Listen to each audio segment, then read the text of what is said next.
Take 3 Superman movies and a poster of Christopher Reeve. Place 1 supporting cast member in Popeyes, 2 different British actors called Peter in separate mad scientist roles, and then it's the Supergirl watch-along! Hello, everyone, and welcome to the Everything Sequel Podcast's watch-along of Supergirl. Nice to have a short title for a change. Right? My name is Michael Shantz of the How Dare You Awards. The man you just heard introduce this lovely movie, Tom Steward of Lonesome Whistle Productions. Hi, Tom. Now, you just be careful, or you'll be back in New Orleans reading tea leaves in not New Orleans. What does he say? No, you'll be back reading leaves in Lake Tahoe. Okay. It's jogging faint memories. Oh. I saw this movie. Listen, I'm not used to being in a leisure suit. I just removed my own headphones there. I'm not used to the physicality of being in this leisure suit. And so when was the last time you saw this movie? In the theater. In 1984? Yeah. Fucking hell. If Highlander 2, The Quickening is able to go by, you remember literally everything about this movie. I do not have the memory recall that I had for some reason. What I remember more than anything is her coming out of the water. Right. Okay. Well, that's remembering that for a number of reasons. By remembering that she looked stilted coming out of the water, and finding out that that was because it was a cardboard cutout. Oh, right. Okay. I wouldn't have noticed that had you not said it. Okay. I was pretty bowled over by the visuals of this movie, actually. Really? Yeah, but surprisingly so. But I feel like for the most part, this is going to be the first time I've seen this movie. Because It's been, I just remember thinking, Faye Dunaway and Peter O'Toole, why? And then because also they thinking, are excellent actors. This movie is fucking weird. It is. It's a very strange movie. Yeah. It's a very, very strange movie. Because there's different dimensions and...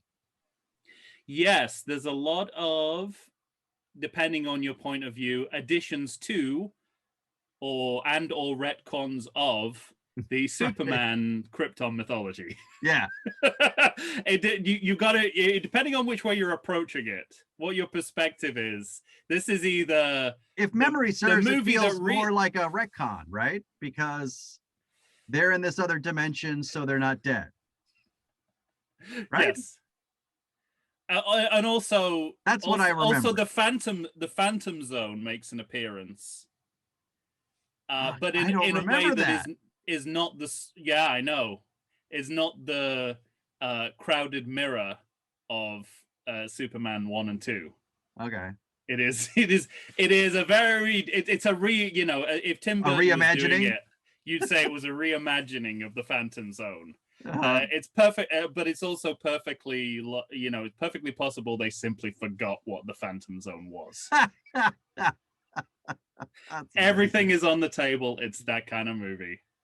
It really is. Mm-hmm. Beyond that, what I remember most of all is everybody my age being in love with Helen Slater.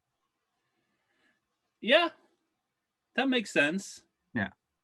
Everyone in this movie is in love with Helen Slater as well, including 2 truck stop rapists.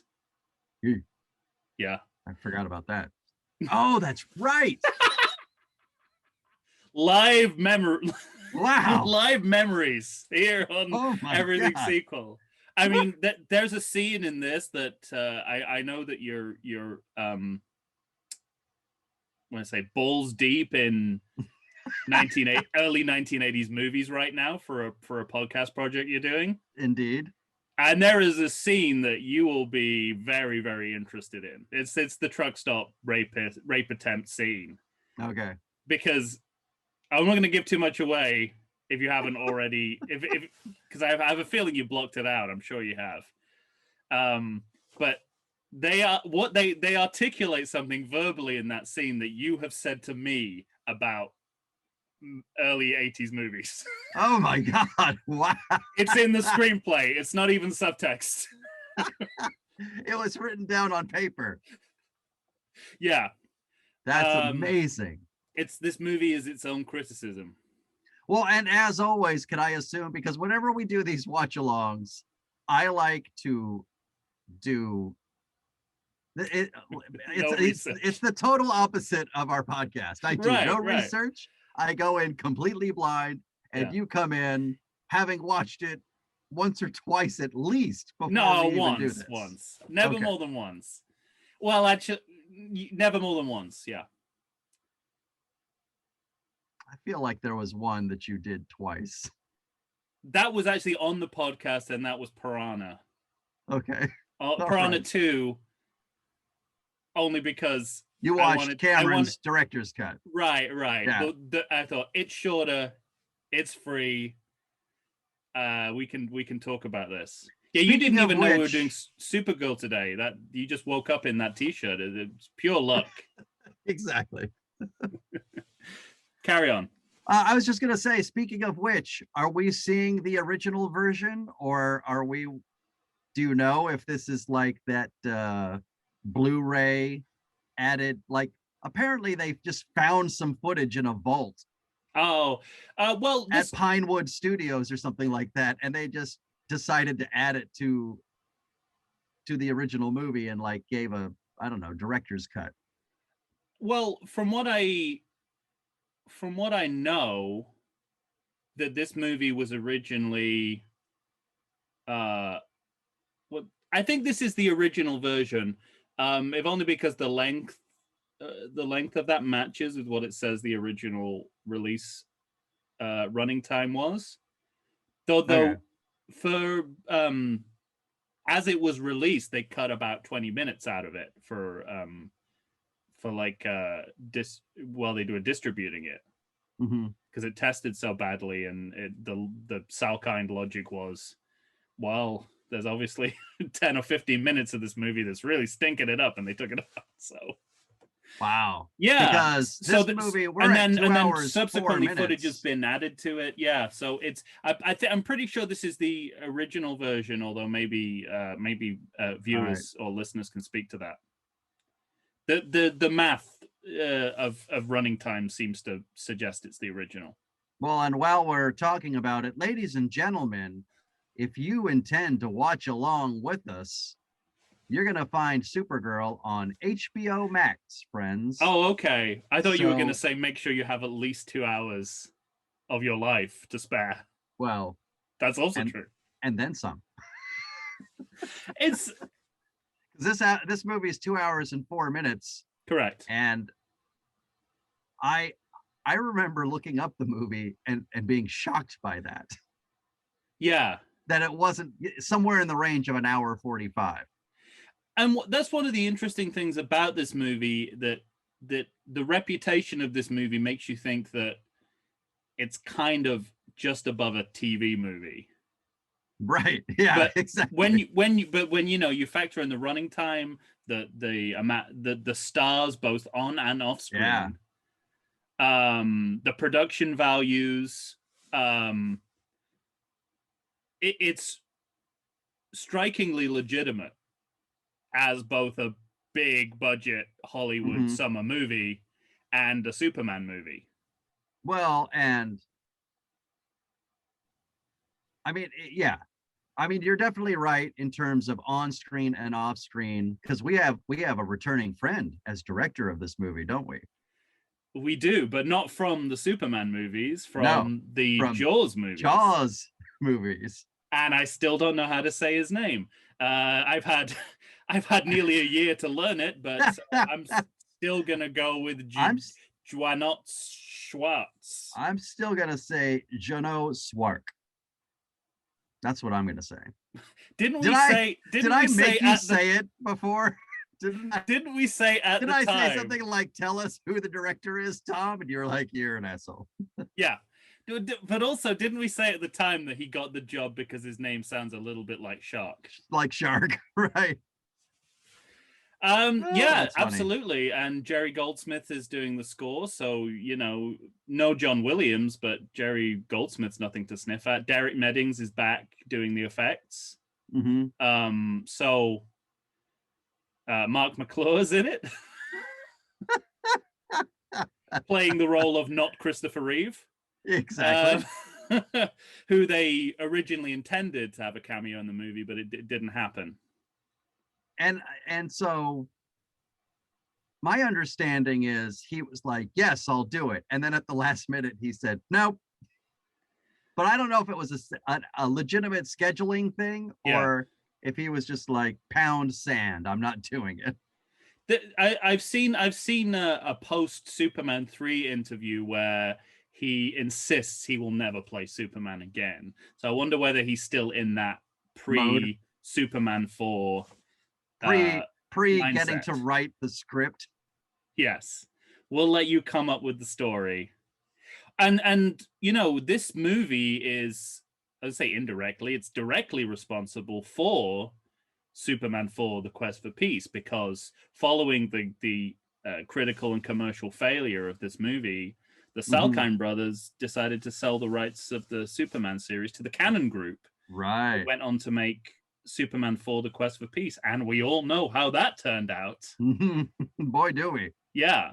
Look to our previous episodes, dear listeners. This is like a greatest hits almost. It really like an inadvertent greatest hits episode. Well, and so let's explain people the rules for our watch along. Why are we doing Supergirl, Tom? We have 3 criteria. Right. Criteria 1, we premiere this watch along on the anniversary of the movie's release date. Right. Herein lies a story. No. It's good. It's good when the release date is in itself an anecdote. Another story. So,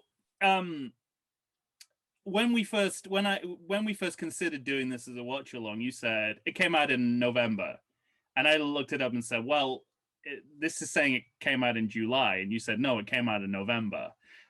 And so the UK and Europe release date was the 19th of July, which is when this episode premieres. But it didn't make it to the United States till November. And this happened. I'm not sure I like you putting England above the good old US of A. Well, fair enough. But the reason why this happened was, let me ask you a question. What other 1984 let's say global event may have interfered with a summer movie's box office? Is that the year of the Challenger? No, the Olympics. Oh, okay, yeah. So the Salkinds decided that they didn't want the movie going up against the Olympics, so they decided to postpone the release date until after summer and try and go for the Christmas market. However, it was too late to pull it from distributors in Europe, so it was still released in UK and Europe. So it was intended to be a July release. It was intended to be a July release, and Europe had it for 3 months before America got its hands on it. So there you go. Anyway, that's criteria 1. That was a long story to get through criteria 1. but I think it really sets the scene here of a couple of producers who are losing their grip on this franchise. Right. That's context for the first thing they did after this movie was released was sell the rights to the series, because they just can't seem to catch a break, really. Yeah. When it comes to the super franchise. Criteria number 2, it's a complicated sequel, something that's hard to categorize in terms of a sequel. Right. And this fits that to a T. Right. And so this movie's in quite an awkward position in the Superman franchise. It's coming between 3 and 4. Coming in between 3 and 4, not having Christopher Reeve involved. It's could be, you could see it as a spin-off, or you could sort of approach it as a sequel. It's interesting, and we'll it doesn't really fit neatly into either category, which is what's fascinating about this movie. There are times when it feels like it wants to be a full-on sequel, and there are times when it feels like it wants to be a jumping off point for the franchise. So, well, that was the intention. Yes, and on the poster, I know they wanted to make multiple Supergirl movies, and they give that away on the poster, the tagline for which is her first adventure. Exactly. I was going to say, so her first adventure. There's so much wrong with that poster, by the way. Well, the fact that in our version, your face is in Helen Slater's. Yeah, that's really wrong. You had a great hair week because you also photoshopped yourself into Roadhouse. I know, the same right? Week. On that episode, I told Lady Chu, I can't wait to put that hair on my head. And listener or Instagram stalker, whatever, Eric Casalini, yes, put a comment on the page saying that's the best one yet. And then the Supergirl one came out like hours later. He said, "Oops, spoke too soon." So that's Criteria 2, and this, yeah, like you say, this is a sort of a weird in between. This movie exists in inner space, you might say. You can't get a Dennis Quaid, Martin Short movie past me. That is a reference to this movie. I know. Oh, you did? Okay. Well, that's what isn't that what they call the alternate thing? Yeah, that's it. Yeah, they're in inner space instead of outer space, which we'll talk about. Man, I can't believe that stuck in my memory. Well, yeah. When Peter O'Toole tells you something, that's true, right? That's the whole point they cast him. These must be his drinking socks. One of my all-time favorite lines. And then Criteria 3 is that, not to necessarily say the movies we pick are bad movies, but they're movies that people have traditionally struggled with in one form or another. Yeah, they need some hand-holding. Yeah, they need us to set the scene. They need a running commentary just to get through it. Right. Because as previously discussed, this movie, not a success. Budget not a success. They spent $35 million on this movie, and opening weekend of 5.7, and in the USA and the world 14.2. Yeah. And whatever you think about the movie, I don't think you can say it looks bad at all. I think the money is on screen. That's what legitimately surprised me in previewing this movie. I didn't feel like there was any kind of drop off in visual technical quality in the same way that we see in Superman 4: The Quest for Peace. Except maybe on that poster where they put the torch in the wrong hand of the Statue of Liberty. Also, it's facing the wrong way. Seems like something tells like a me strange thing to miss. Something tells me Derek Meddings didn't have editorial supervision on the poster. He would have called it out if it was. And something I wanted to bring up with you, Mike. Yeah. Is that in addition to that, this movie was nominated for 2 Razzies. I saw that. Do you know what those nominations were for? Was it for both Faye Dunaway and Peter O'Toole? Right. Yeah. And I wanted to say that, to me, many years ago, when you first told me about the How Dare You Awards, I made the stupid mistake of saying, "Oh, you mean like the Razzies?" And I could see like your face dropped immediately. It's like when you mention when someone says they're a fan of a band and you say like the most obvious song you can think of. So it's like you said you were into Devo and I went, oh, the Whip It Band?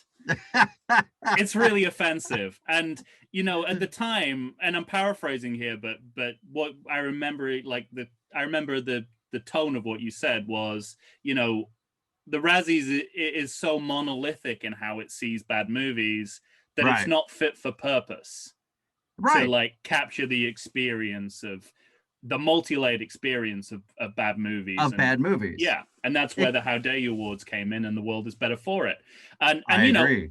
I've always carried that in the back of my mind, thinking, yeah, that's right. The Razzies they're not doing the job properly.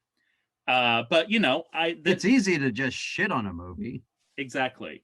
And so but you know, there are some, you know, I'm in my head, I'm still like, well, I still like it when Paul Verhoeven picked up his Razzie, and Halle Berry, and the anecdote you told on your Wild Wild West episode about the original James West collecting them for the movie. And I thought, so, you know, Sandra Bullock went and got her Razzie the same year she won an Oscar. What did she win a Razzie for? Look at me offended at that idea. It might have been It's All About Steve. Oh. Which came out the same year. We're lucky that's not a sequel, or we'd be watching that probably today. I think. And yeah. But anyway, so I've always had a soft spot for it that made me not want to pull away. But I tell you, on the day I found out that Peter O'Toole and Faye Dunaway were nominated for this movie, that was the nail in the coffin. I am done with the Razzies. You're offended. Two excellent actors who are both excellent in this movie. It's not their fault, the nonsense they have to say and do. Right. They don't write their own dialogue. Apparently, Peter Cook was allowed to write his own dialogue in this movie, but they also, are not. Apparently, Peter Cook, not a fan of Faye Dunaway. She was a bit of a pill on this movie. Well, that's the other great thing about Faye Dunaway's role in this movie is that from all reports of her on-set behavior, she is technically playing herself. Right. But the Peter and you know, she's great. She's great. This is the difference between Faye Dunaway, the actor, and the character is negligible, so it works really well. With Peter O'Toole, I mean, I cannot tell you how much he redeems this movie. So he's like, but it's deliberate. Like, they know they're going to have a lot of exposition, right? That the movie's probably not going to be very good, and that was what Peter O'Toole did in the 80s and 90s. He was there to just class up bad movies. Am I right? Am I right in my thinking in the narrative of the story? Is he starting off as the bad guy who has a change of heart? Yes and no. All right.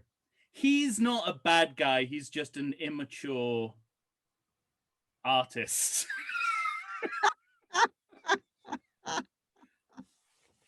I can't wait to rewatch this movie for the first time.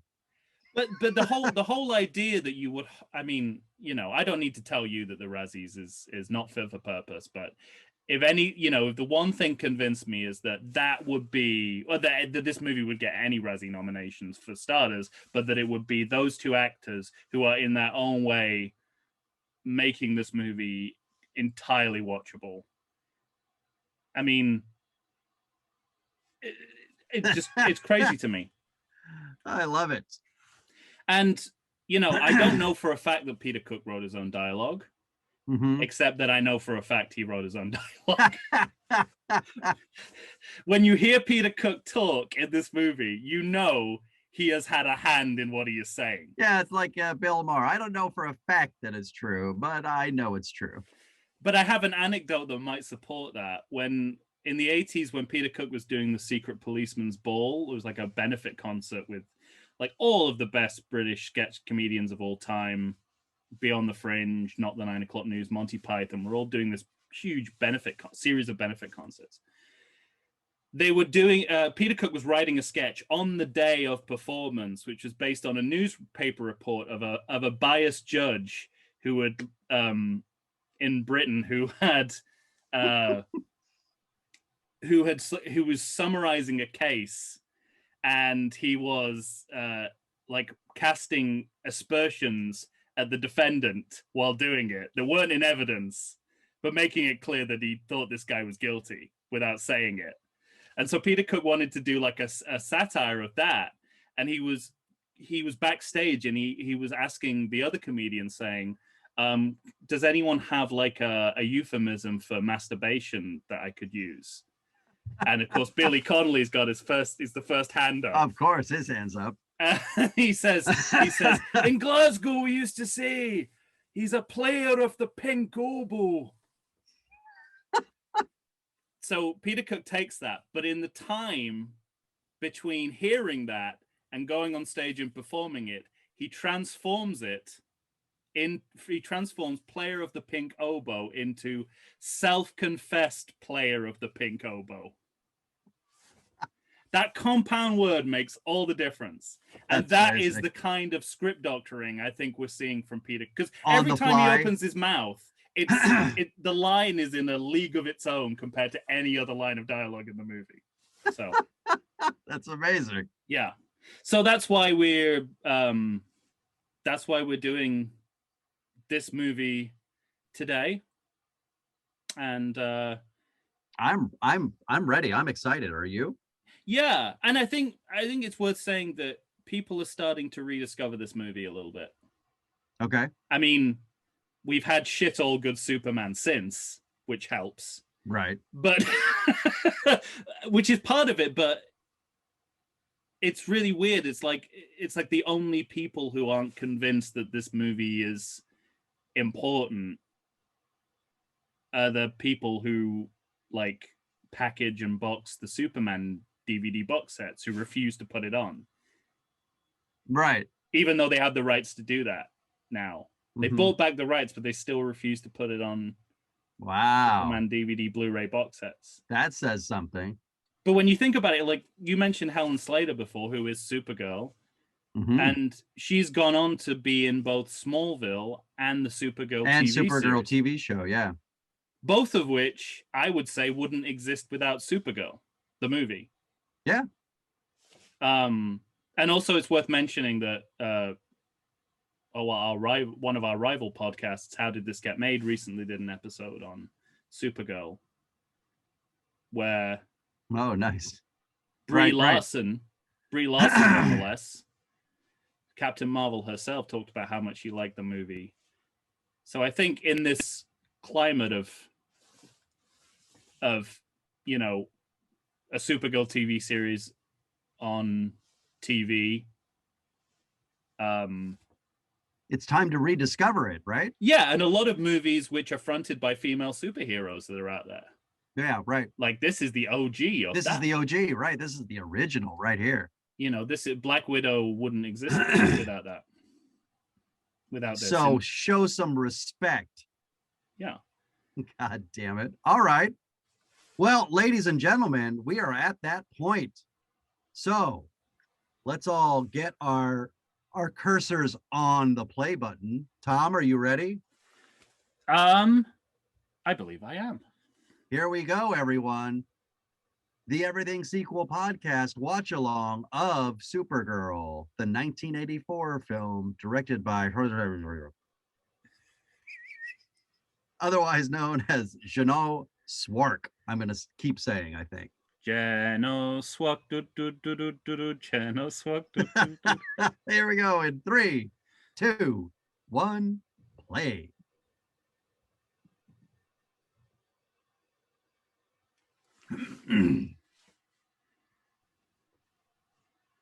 It's like the Superman titles if it was a piece of daytime television.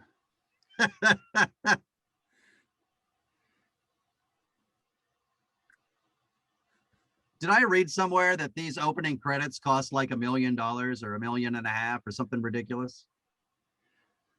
They don't look like $1 million. Still better than Superman 4 title. Once again, only just.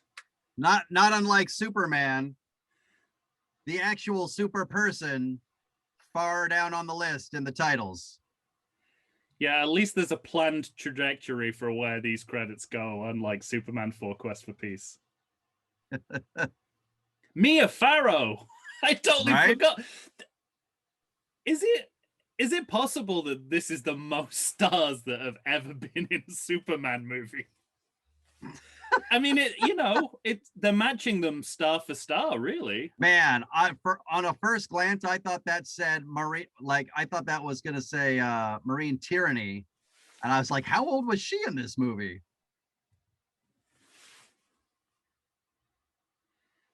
Peter O'Toole. Zoltar.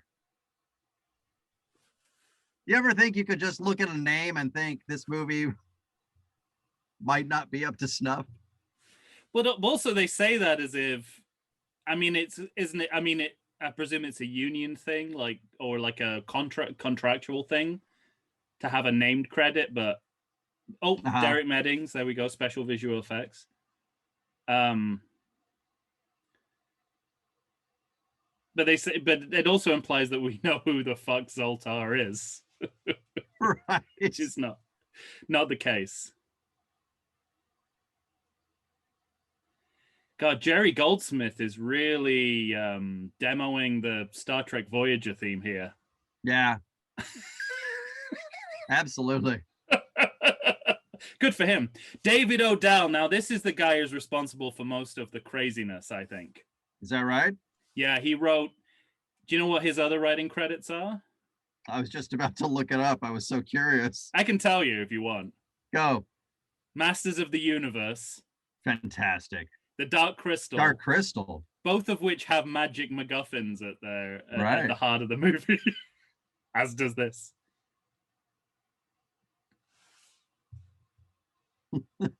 you ever need a magic MacGuffin, get me Odell.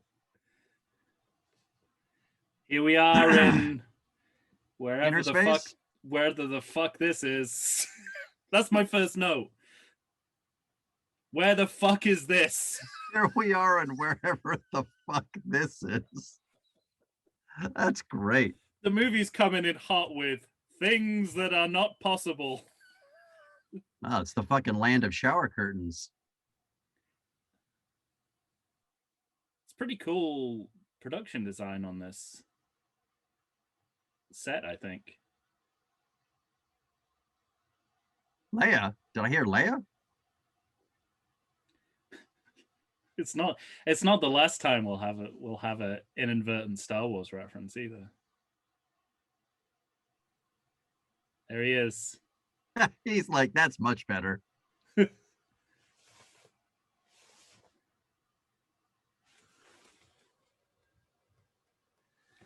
Callback Superman 2.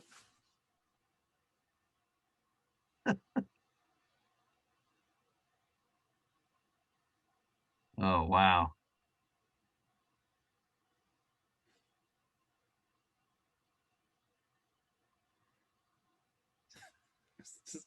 He really is Basil Exposition here, isn't he? I was gonna say, this is even such a delightful exposition dump.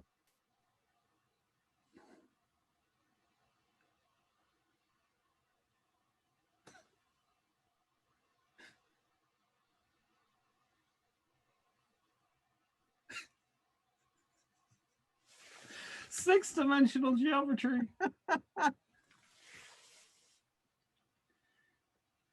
No, well, that's a rather big chunk of Kryptonian mythology just to pass off and only lightly explain.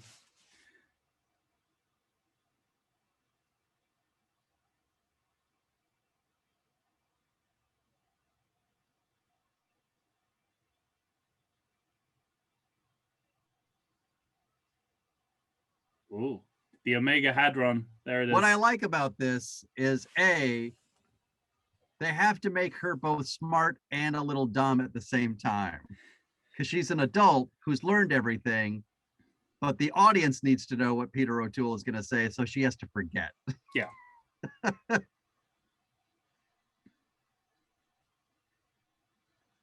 I like that he's sort of like a hippie artist version of Jor-El. Uh-huh. I love that. I'd like to know how many times that prop broke while they filmed this. He stole that. Basically, like, he is in this version of the story, he's Zod. Because he stole that.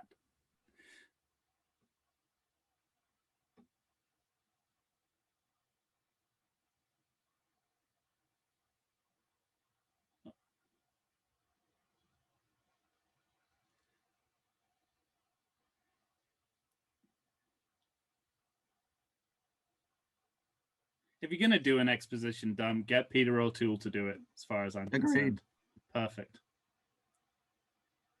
Imagine if this had been like, I don't know who, David Hasselhoff. There's a lot of coded sexual language in here. Take this orange dildo, hold it hard. There's going to be an explosion. Mike, are your subtitles working? I don't think he said that.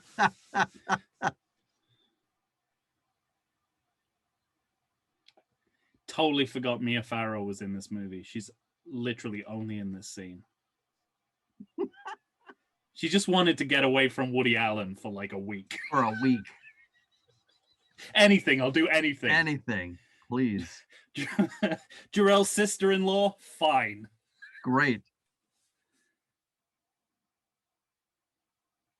Oh.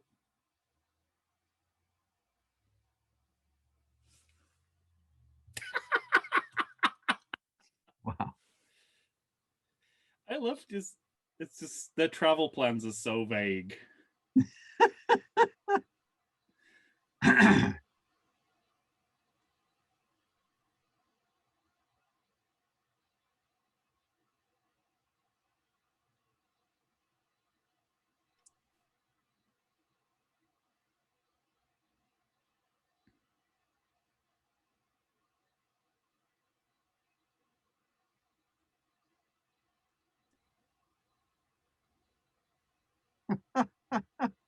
Just created a giant dragonfly using an orange dildo and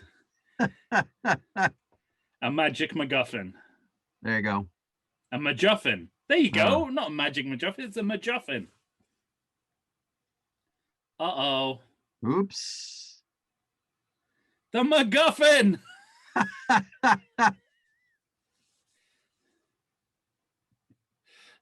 One of the things I really love about this whole... That's Jarrell's brother. Right there. Zor-El. Okay. One of the things I really love about the sequence is it's like... You compare it to the original Superman and why Superman has to leave Krypton. Right. This fact that a local artist stole a power source and it accidentally flew out of the window. Wow.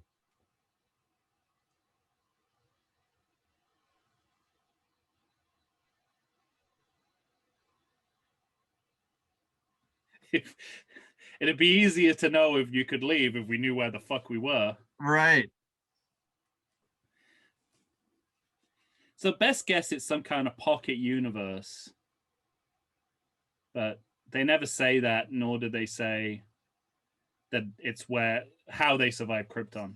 Haven't you done enough? I know.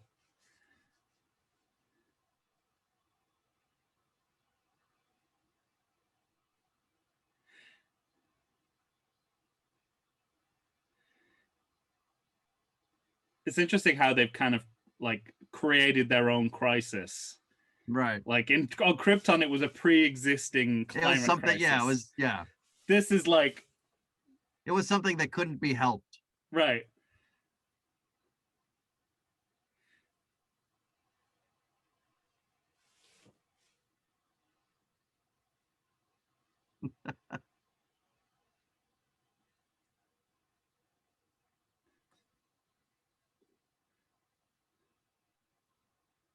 There you go.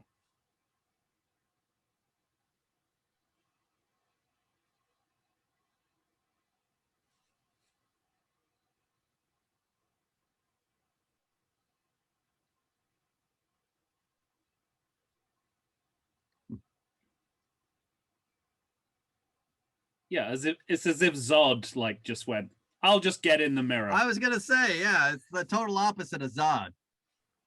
He sentences himself to the Phantom Zone. I fucked up. I'll go into the Phantom Zone.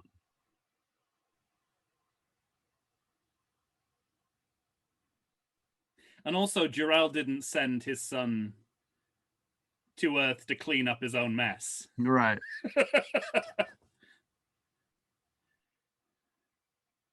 This is also confusing because all of these bubble effects are what Superman sees when he's traveling from Krypton. Uh-huh.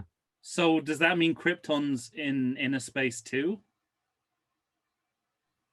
Or does it just mean the mode of travel in outer space and inner space is roughly the same?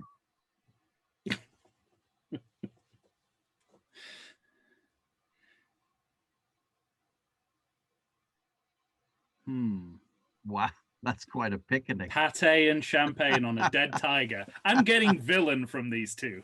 Right?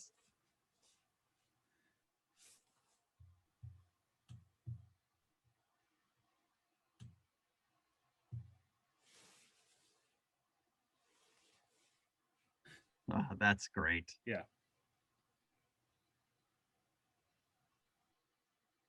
Marriage.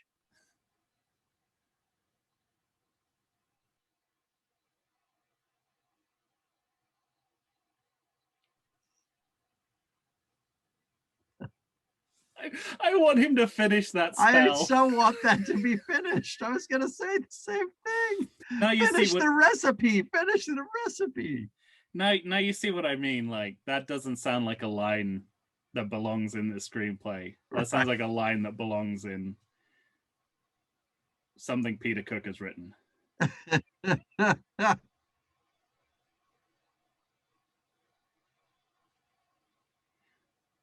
Now, does every film franchise that's run out of ideas go to witchcraft as a matter of course? Is it just like a involuntary? Oh no, it hit the dip.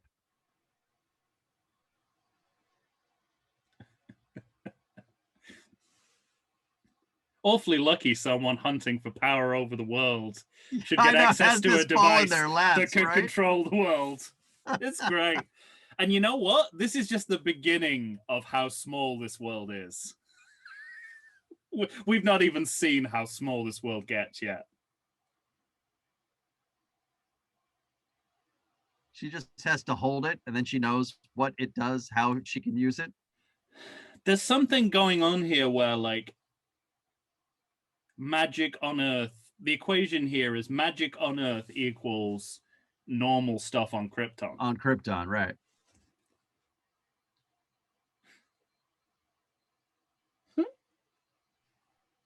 It's great. Who the fuck is giving her a Razzie for this?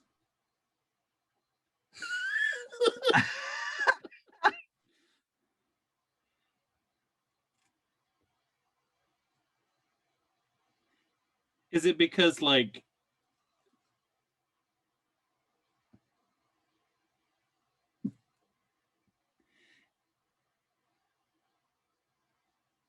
oh yeah, that's the radio telling us Superman won't be in the film? Yep.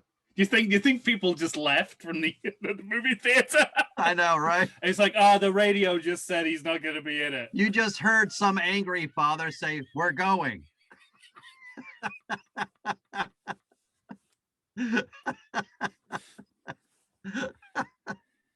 He's like, I've got Somewhere in Time on VHS at home. I'm not watching this shit. Oh, so that was the cardboard cutout? At the very beginning. That looked pretty good. I gotta say, I love this whole sequence. She comes out of the lake, right? Uh-huh. In full-on Supergirl mode. So inner space is under the lake. No, I didn't know it is. Right.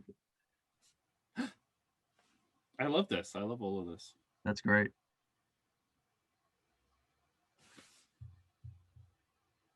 So yeah, for those of you who might not have caught, we might have talked over it. Superman is on a space peace mission. Dusty Supergirl leg. Superman is unavailable. Superman is away. Which is basically the plot line for Superman Returns, right? Yes.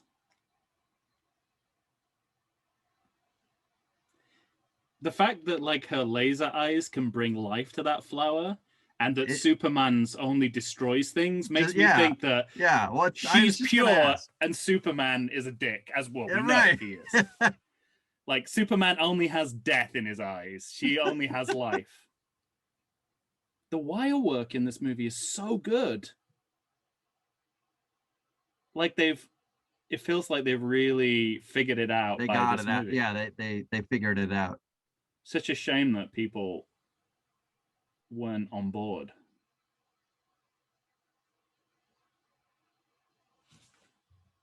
Also consistent with the last three movies and never bothering to explain how she got her hair and her clothes. Mm-hmm.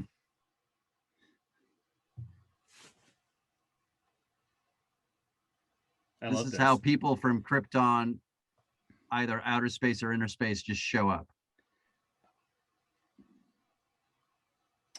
I could watch this all day. It's really it charms the pants off me, this stuff. I'm having a good time. And well, you know what I really like about this scene? Silence. Right.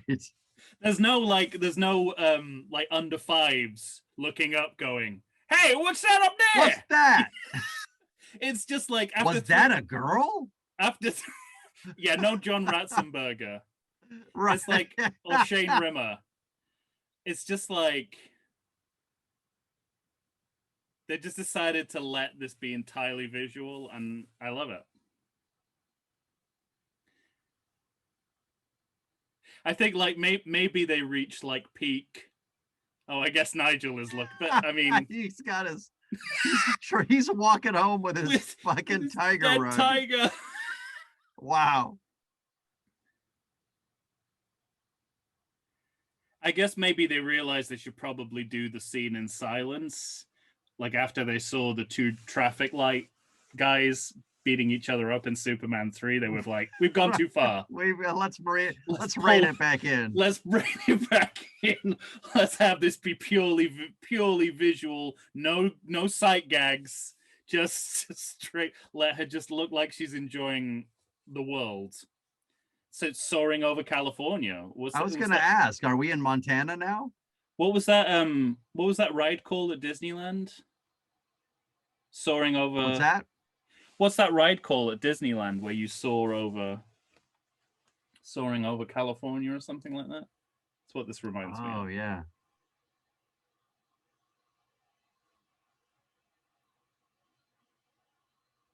Magic Hour. Oh. Appropriate because this movie is all about magic. He's got the pose. Tell you that much. She's great. She brings an entirely new quality to the idea of superhero, of the Kryptonian superhero. Yeah, Krypton superhero. Is this her lair? Yes. She lives amazing. in an abandoned fun fair. What the fuck? I forgot about this. Yes, Selena lives in the preliminary set drawings for Death Becomes Her. It also does kind of look like something out of Dark Crystal. So maybe that writer was very specific. And it definitely plays in with a lot of the other Odell pieces. Yeah.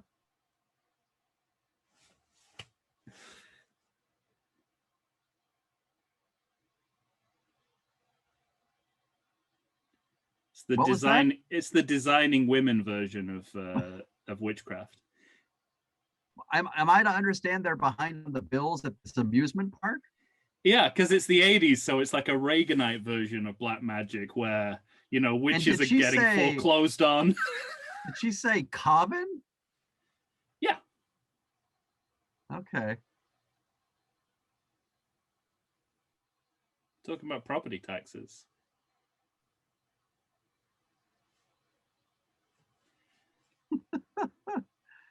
They have self-help books for witches. I mean, it's like...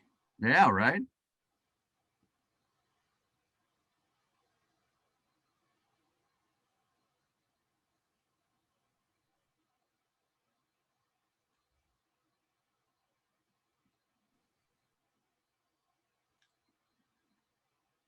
Is that... Are we subbing Chicago? Could be. Yeah, that's Chicago. Oh, yeah, you're right. It's interesting. But she's not in Metropolis, right? They don't go anywhere near Metropolis because Jimmy comes from Metropolis. Okay. First time we've seen this bracelet. But again, I remember seeing the bracelet actually in the pod. Okay. So, but we don't know that he was kind of sort of using it to track through the bubble inner space. But I like that they did that in silence, and it's like there's no reason why. Oh, here it is. Oh no. Here's the it's gonna be weirdos, right? 1980s of it all coming into view.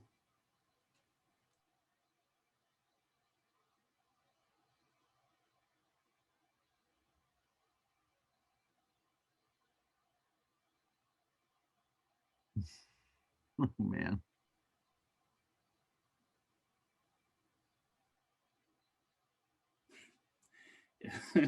This is a crossover with the movie Jewel.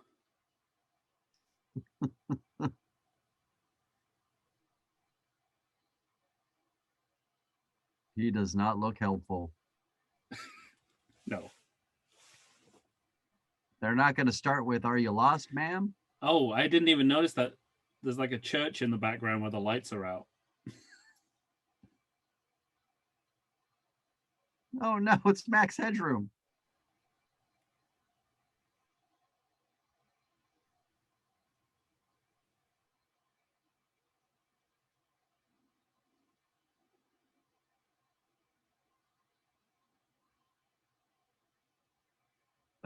Oh. See, my problem here, like, this is a fair assessment of how men act, particularly in the 80s. It just feels like the movie's participating in it and enjoying it too much. Yeah.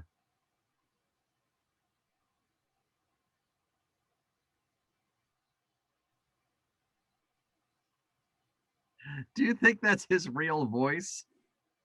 Sounds like Lewis Black. Right. Uh-oh. Oh. Take note, Joe Biden. The petting of hair. Well, she tried, you know. She tried to reason with them, then... Good question. Right?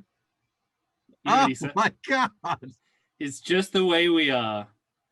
And you were saying to me, off mic, like, men in early 80s movies are represented as rapists as if it's the natural order. As if that's what they're supposed to be. So the ray beam eyes can go either way. Like, yeah, I guess the fact that one she's What is this guy doing?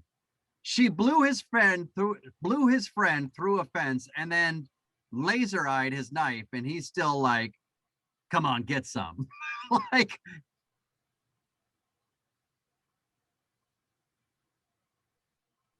oh, terrible. That's what Bill Cosby told me to do. Keep it to myself. No. God damn it. This party looks great. This is amazing. Now, obviously, this is... Oh, do you know who that is? The blonde woman in the green dress in the middle? No. Grapefruit Lady from Superman 3. That's really? And, well, you'll see in a minute what happens to her. I think it's... Oh, so he caught up. I think it's a definite callback. He's the... You know the woman who gets the grapefruit in her face? Uh-huh. She's also Trillian in the BBC Hitchhiker's Guide to the Galaxy, but... All right. For our purposes, Grapefruit Lady from Superman 3.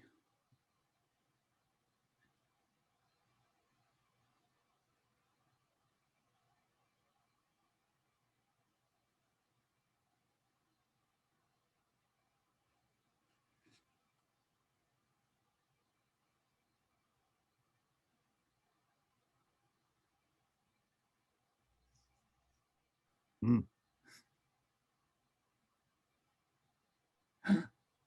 Same power. Wow. Maybe that's where they got the idea for Nuclear Man lighting Lex Luthor's cigar.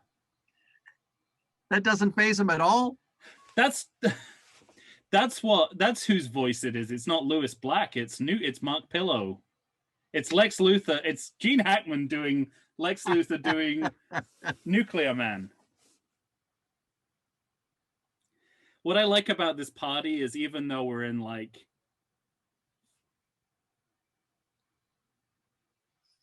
Plaid Jacket knew where to go. He clearly was outmatched by Peter Cook.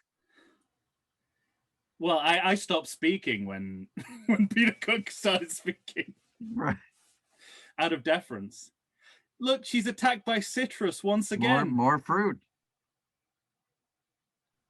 This time her pineapple turns into a scorpion. I swear that was, they knew what they were deliberately calling back. She gets a grapefruit in the face in Superman 3, and she gets a scorpion pineapple in Supergirl. Wow. It's only like 1 year, 2 years off, isn't it?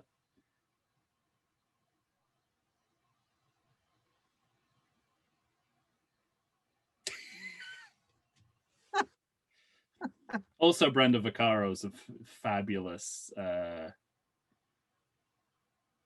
She's kind of an Odie, but how many times does he have to say, "I'm warning you"? Oh, this, yeah. Oh, little rabbit. What I liked about that party is that even though you're in like the weeds of the 1980s and the awfulness of the music and the style, there's still a sense that even this is deliberately tacky. Yeah, over the top.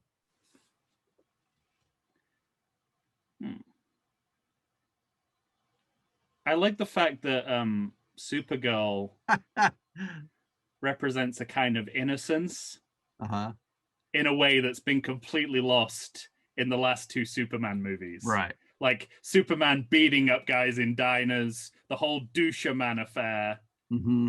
Like Supergirl is like a you know, a Kryptonian innocence we barely glimpsed before it all got corrupted.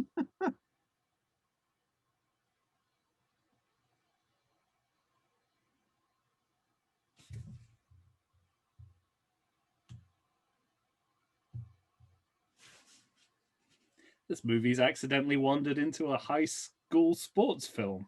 Right? Oh my God. Wait, doesn't she do something weird? Like try to join the school or something? Yeah, that's exactly what she does. She enrolls in the school. Oh my God. That's so bizarre. I gotta tell you, she's got some powers. Yeah, whatever they did to her at Argo City, she's better than Superman. She's a brunette now. I forgot about that. Here they are at this clearly British school. Yeah, right. They don't have architecture like that outside of fucking Milton Keynes. She has one job, to find the, what's it called? You've forgotten already? Yeah. Here we are, more human and instead fuck-ups. She joins a school.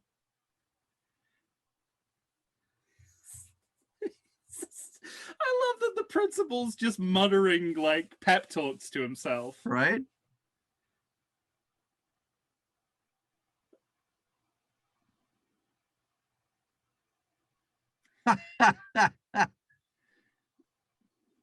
Earthlings are just scum. I mean, we've seen nothing but scumbag Earthlings so far.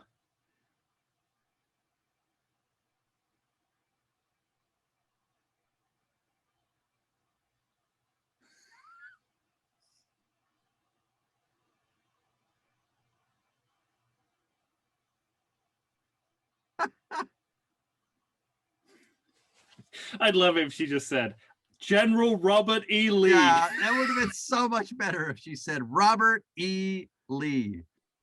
Nigel's a teacher at the school. The world's getting smaller. No, I was just gonna say he's involved with this school. They act like inner space is like some kind of pocket universe, but this is the smallest world I've ever seen. So wait a second. He's a full-time teacher who was dating a witch whose plan was to take over the world? Yeah. I don't meet a lot of teachers who are into world domination. But guess what he's teaching? We'll see in a minute what he's teaching, and then you'll see why.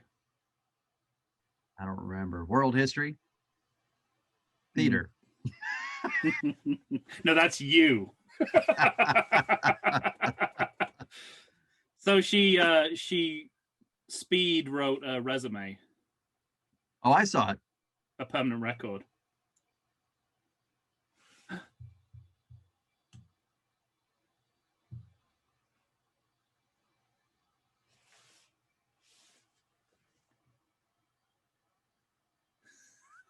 Everyone is so bleak. Could you imagine saying that to a student? You're an orphan? Well, no special treatment. This movie is on message as far as the other Superman movies about what scum we are. Right. There's a root beer vending machine. Aerobics. Not the last time we'll see that in a Superman movie. Yeah, right. Oh. And it's an early 80s movie, so we've got to see like half-naked girls. Right. And men just running away in towels.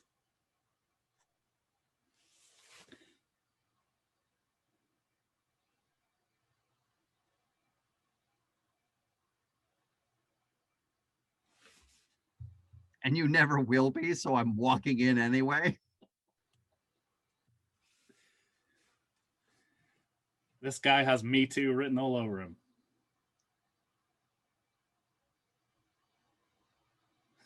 It's the origin story of Mitch McConnell. I would have liked if it was difficult for her to remember that name. Lucy Lane. Lucy Lane. Lois's younger sister. Wow. And she's Clark Kent's cousin.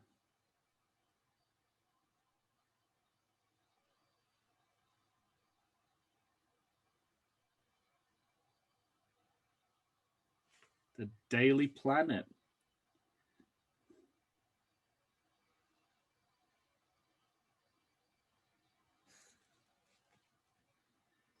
I bet Lois get some more exposition out of the way. Yeah. The way that's introduced makes me think even the writers know there may be one too many connections to Superman proper here. By the way, she's an orphan. I bet Lois Lane is always bothering him. Right? Fucking do like a full-page investigation into his investigative fucking rapey school.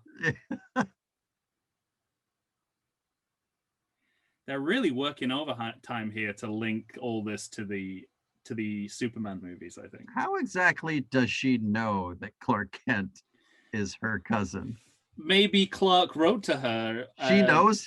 He said he his wrote a letter alter ego addressed to inner space. He just threw the letter in the lake and it went into inner space. Throw it in the lake, it'll find its way to her.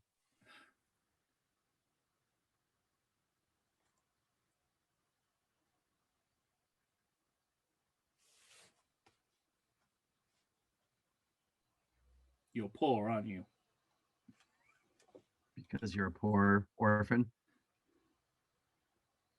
Uh-oh. Big impasse coming up. Yes, We're looking at a poster of Christopher Reeve, which is as close as we're going to get to him in this movie.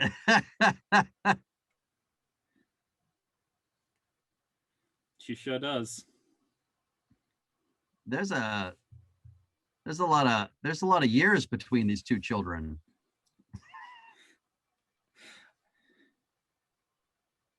What was Lois Lane? 30? 35? Yeah, you touched that poster.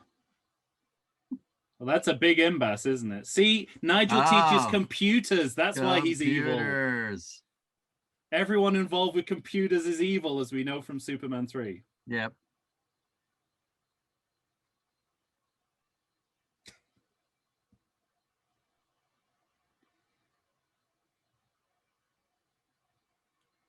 Now, is this a boarding school or a college dorm? They seem to have split the difference.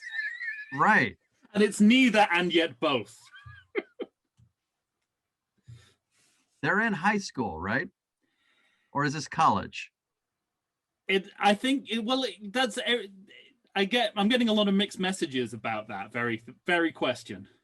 This movie likes to ask a lot of questions. It's not big on answering them. Right. It asks really good questions.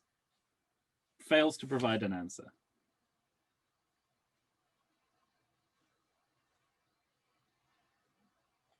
Hart Brockner there.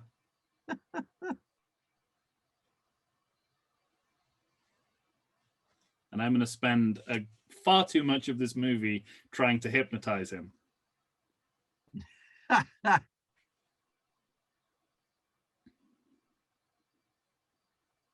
Why?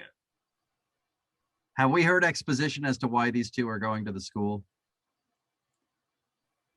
Hasn't Nigel led them there?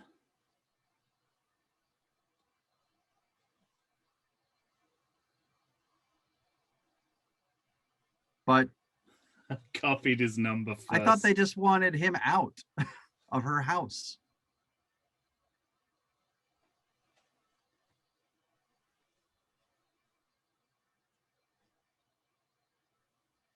Get the license plate.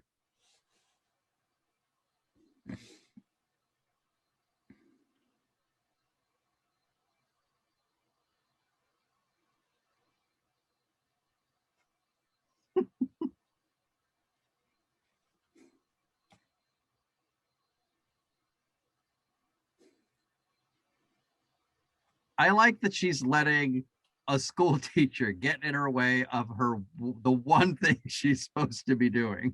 Right. And no reason. She has the whole inner space world to save. Yeah. And she has a time crunch too, right? Yeah, right.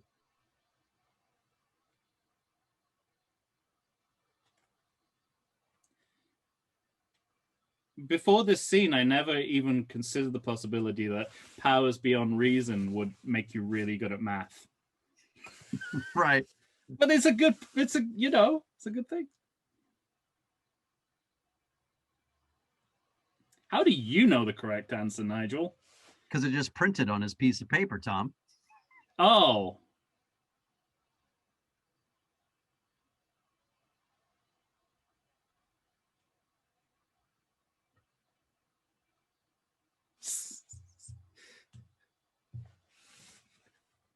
It really does feel like David Odell wrote a bunch of questions and then just forgot to answer them within the body of the screenplay. Mm-hmm. Here's some more terrible people. How does she know how to play this game? That's what I'm wondering. Nice going. She just pushed down her own player. I like how they're not necessarily gendering human beings' capacity to be absolutely awful to each other. Right. We're just scum. Men, women. Men and women. Terrible.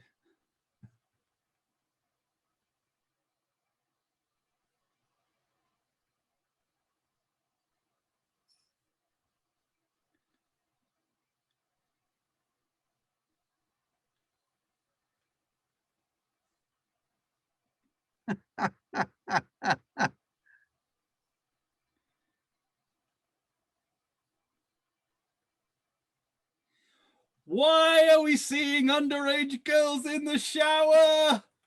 Wow, that's a choice. This is not Carrie. In slow motion. Oh, no.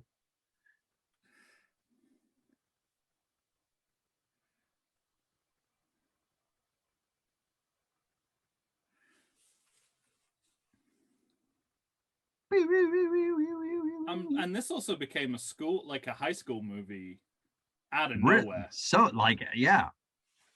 It was like Dark Crystal, and now out of nowhere, we're just we're in like just one of the guys. Ridgemont's High.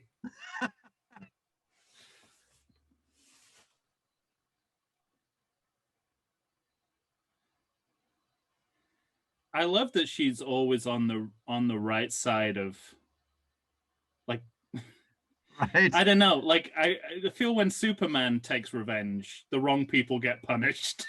When she does it, the right people get. I'm not saying she's a better human being, except I absolutely am saying that.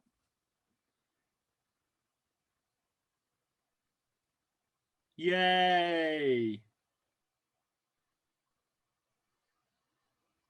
It's also like a sequel inversion, I guess, that she's liked by her school friends instead of hated like Clark Kent was. Well, we definitely have an impasse with the Lois Lane relative. Yeah, well, two of you, if you, I mean, she's Superman's cousin. True. Hitherto unheard of cousin. It's a hitherto unheard of cousin talking to the hitherto unheard of younger sister. It's like, I love that women, this like scene of women just trying on underwear, changing clothes. Because that's what male screenwriters think women do when they're not with us, right? Right. Yeah, every time we don't see them, they're trying on bras. And stuffing them. Do you think it's good or bad that we didn't get this sexual coming of age treatment in the Superman movies? We kind of skipped over all that, right? We just went from little boy penis to straight to racing a school bus. Yep, you're playing the everything sequel drinking game. I have yet to make a Bond reference, and Mike has mentioned little boy penis. Where's that on your everything sequel bingo card? Bingo!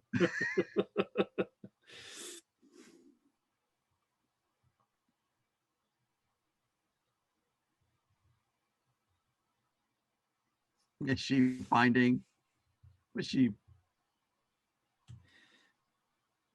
It's like more of a detective story than previous movies. Yeah, right. All of a sudden, it really became noir there for a moment. It's like this started out as a Nancy Drew movie, and they just built the superhero element around it.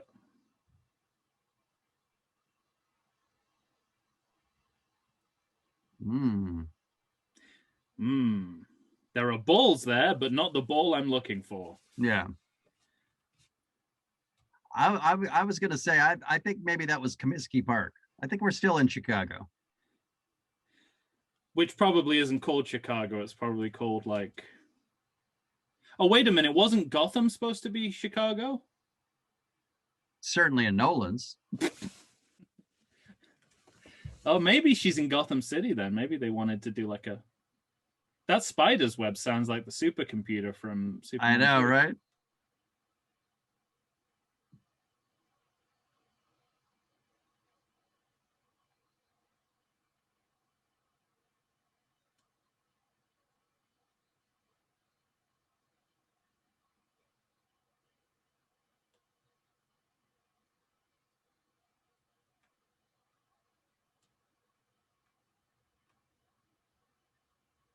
Is she making peanut butter?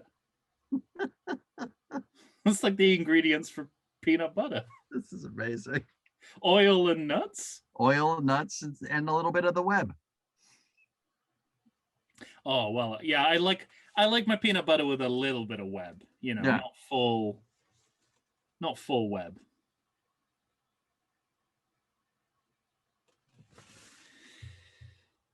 Well, that doesn't satisfactorily answer why you're bothering to get this guy.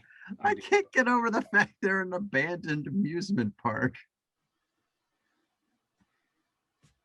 And when you get inside, it looks like Ross Webster's apart. Like it looks like his penthouse apartment when you get inside. This movie needs a ski fall.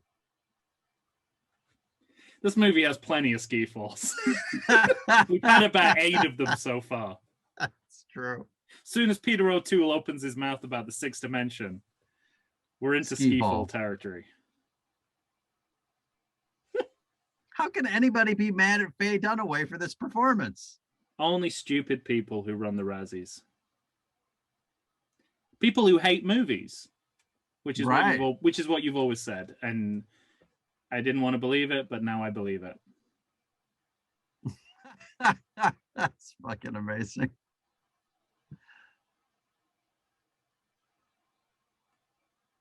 As must you be with this amazing home / amusement park. Like, think about how long we took to explain the concept of inner space, and how long we've already taken trying to get this guy hypnotized.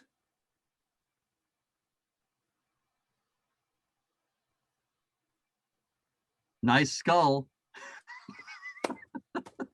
I like your skull. Oh, got Schlitz malt liquor going. Yeah. Now, was that the current potion she was making? I presume so. She's inadvertently invented peanut butter ale. I think it's kind of remarkable that she's just starts with poisoning him with potions to make him love her, as opposed to just saying, "Hey, I'm Faye Dunaway." Well, she already dealt in dialogue with why she's not using the Omega Hadron. She said, "Oh, it's like this is too frivolous for that." But that also makes me think, why are we spending lots of screen time on it if it's completely frivolous?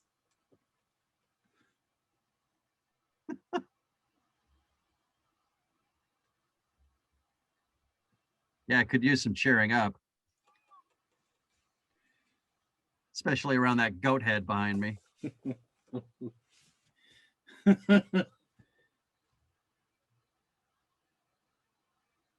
Was this just like ahead of the curve of like those late 80s, early 90s witch movies? Like people didn't know what to compare it to? Because this to me is like Death Becomes Her or Witches of Eastwick. Witches of Eastwick, I was just gonna say. Like maybe it was just the wrong time for this, and the wrong franchise for this to be in. Right. People were tired of there not being Superman things in Superman movies. Oh, that was the most 80s outfit I've seen yet. You haven't seen what Peter Cook is wearing. I'm wearing a version of it here.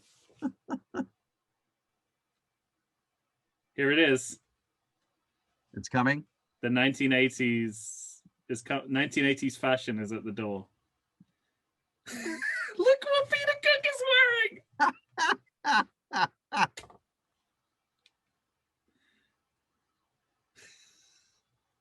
Thank you. I could say the same to you.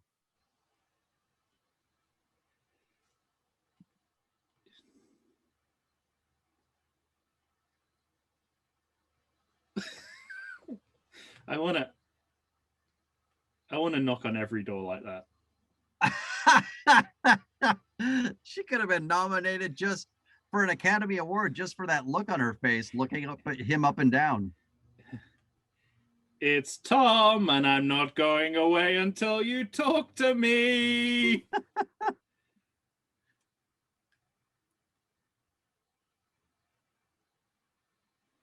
He also, in that dialogue, he says, "It's a leisure suit. I finally got 3 days off."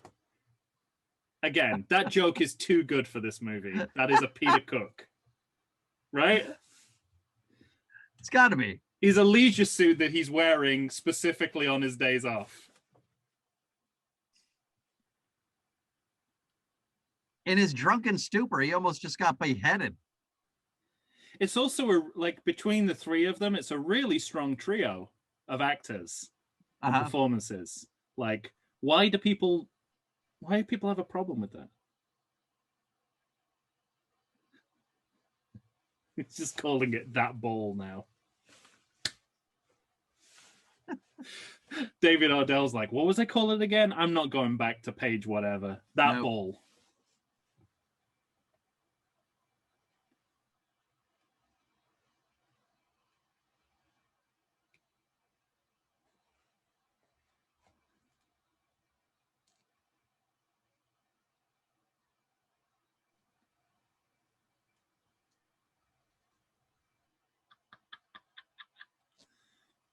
Oh my God.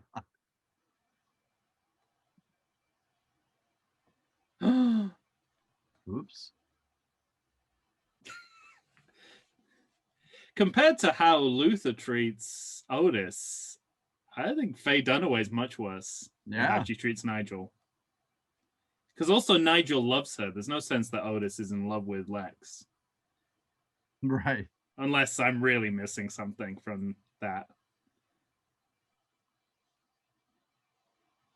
Speaking of Otis, we recently lost both Ned Beatty and Richard Donner.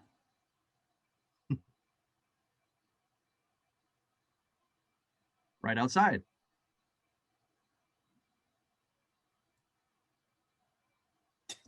Yeah. Remember that? Oh, supercomputer. Yep, absolutely.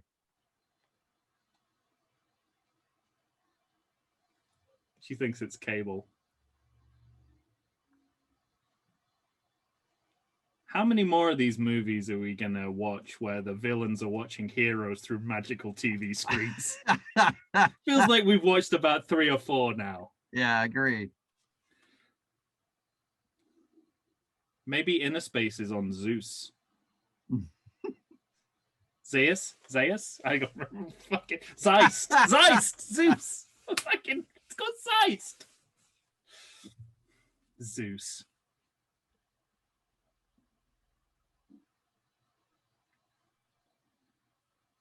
I remember that look. I remember this scene. For some reason, I remember her trying to get this out of the floor. Not till I saw it again, but.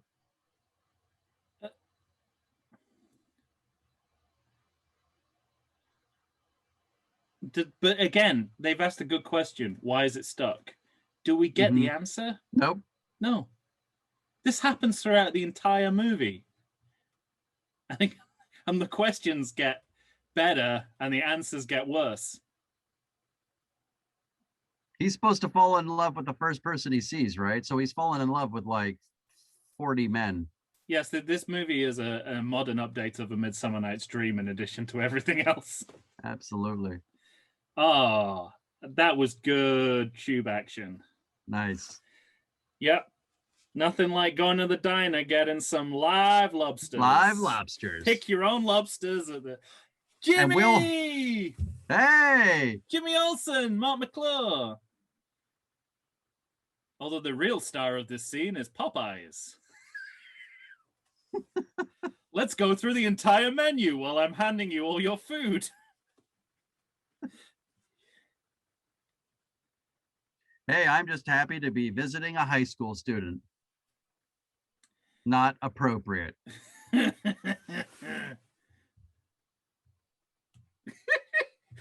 Yeah, we're in this is how fucked up everything is. Wow. Jimmy Olsen is now our barometer for what's normal and what's not. He's our audience surrogate. Oh, she said that pretty dreamy. I know. Jimmy. That's Jimmy. He's between 19 and 30. We're not quite sure. We're not sure.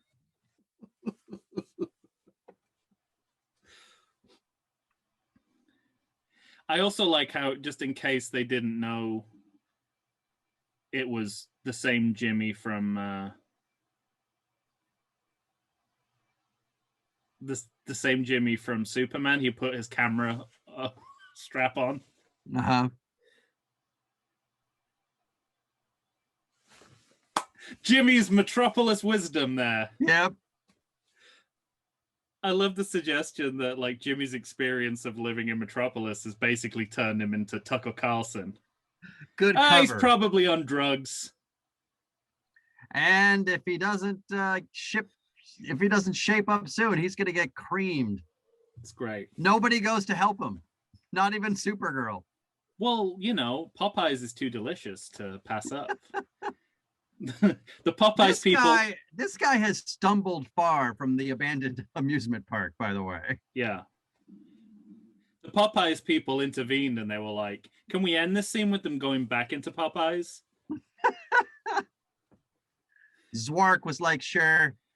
It's like, I've already got Jaws 2 to my name. No one's going to care about this. You shut up about Jaws 2. As I've said, that's a quality film. As I've said, probably off mic rather than on mic, I probably would be more generous that going back today. Well, after having seen really what is I've going to seen. get creamed.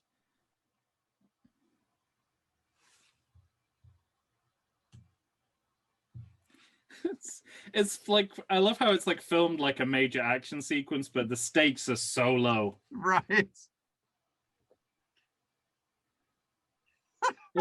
Also a little bit of the Austin Powers, like trying to get in the way of the digger. Of the Simpsons Truckosaurus.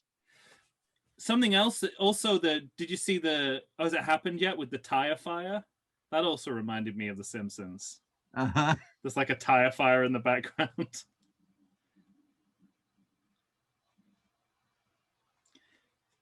He's not doing his best to get out of the way of that digger, is he?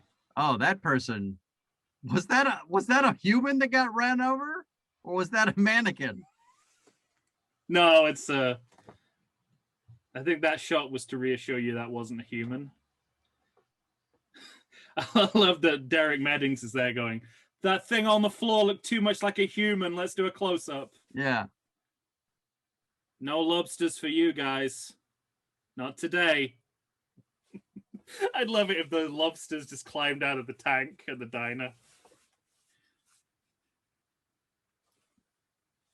He's doing some fancy male model crawling there. Got him. Wow. I don't know what route that digger's taking, but it's looping around Popeyes a lot. It's one of them runaway diggers.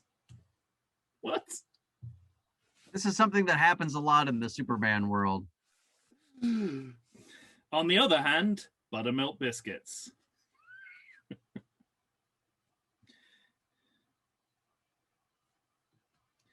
Well, she's definitely got She's definitely Elaine. I was just gonna say. Run headfirst into trouble with no regard for mine or anyone else's safety. Nope. That's the Lane way. Oh, wow.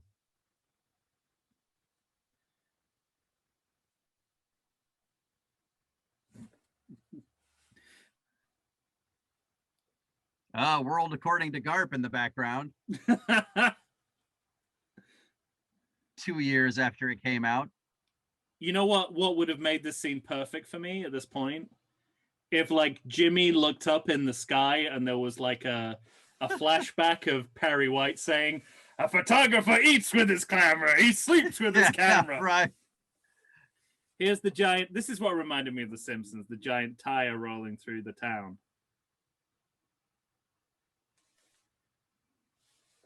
And also still in there. Also the Tom Waits joke about you can't retire from the tire business because they just think you want to come back. There it is, the tire fire. World's longest running tire fire or something? It was in Springfield. Oh.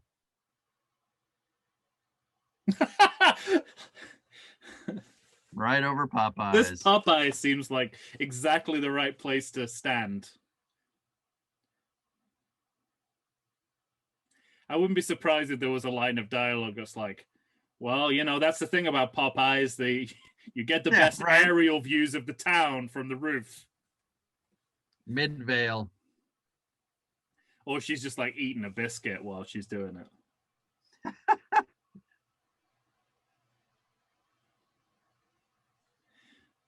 See, don't you tell me that's not an improvement over the Superman 3 lifting the lake. I was just going to say, that was good. Wouldn't that have been a better solution? Like Superman just flies through a water tower? Dumps a water tower on there? I guess it would flood the town. I guess that's the disadvantage. Get it together, Jimmy. Take a photo. Oh, he specifically doesn't see her at this point. So far, is that what they're trying to make out? Because he gets hay in his eyes. A super girl. Then you could have another flashback to Perry White going, "Whatever you do, don't get hay in your eyes when you're trying to take a photograph." Right.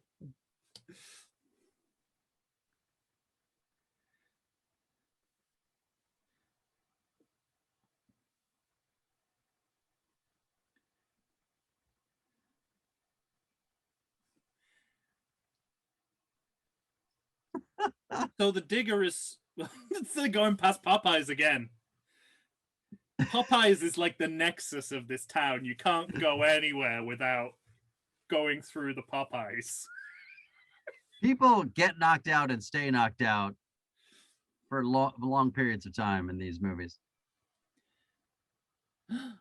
Oh, you're screwed now, Faye Dunaway.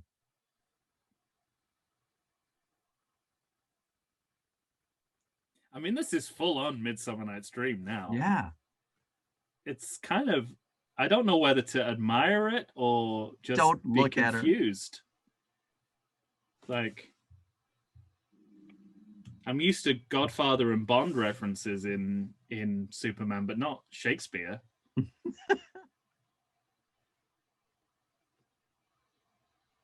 What did he say? Oh, that's right. They don't have sound. I love that they're so specific about what that magic mirror can and can't convey. Again, you're spending too much time on the small business. I want to know what the fuck inner space is. You still haven't answered that question. Yeah, I know that this magic mirror does not have sound. Ask permission, jackass.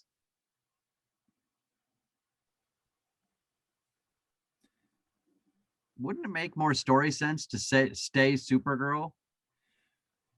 I think like he loves Supergirl. I think this is another inversion because he falls in love with the alter ego, which is a nice twist.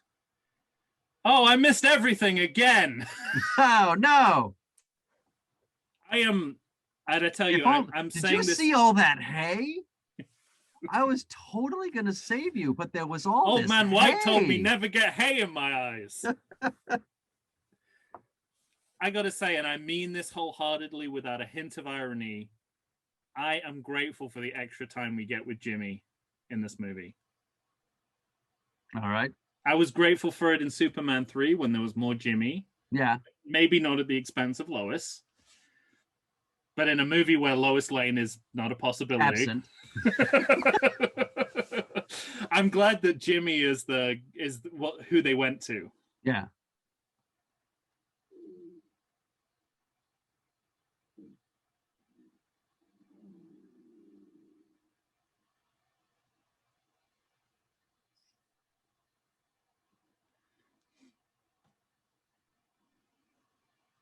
Nice.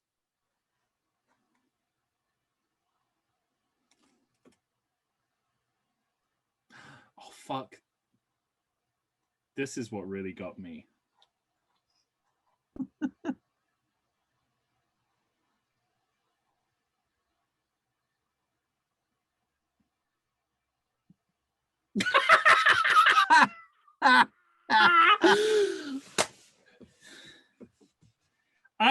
I want to go to Razzie headquarters and break those fucking windows.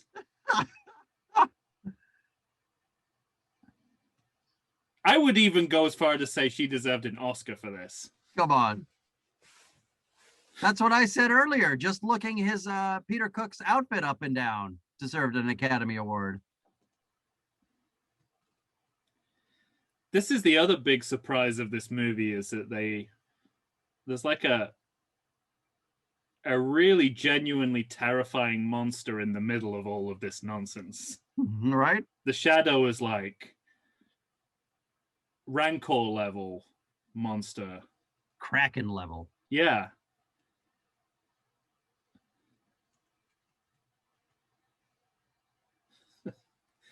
It's a little bit like it's a little bit like Superman 2 or Superman 3, where, you know, obviously you've got the nonsense slapstick carrying the movie, and in the middle of it you have Christopher Reeve doing the best acting of his life. Right. And here you've got like one of the best screen monsters of the era in the middle of a weird witchcraft version of Superman. Do, do, do, do. This is another terrible human drinking on the job where she's supposed to be watching kids.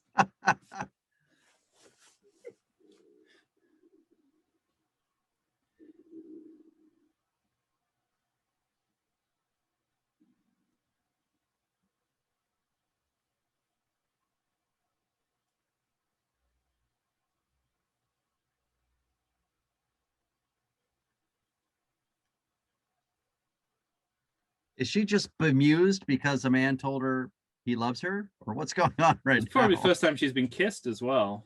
All right. I don't think she's getting much action in Argo City. Heard.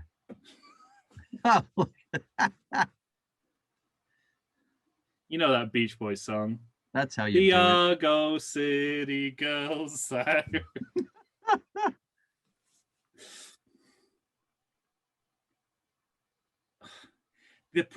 think the problem with the romance stuff in this movie is that, for whatever reason, whether it's the script or the direction, everything gets creepy as fuck very quickly. Like having a kiss herself in the mirror is not, you don't need weird. that. It was nice. We had a nice moment and you ruined it with that.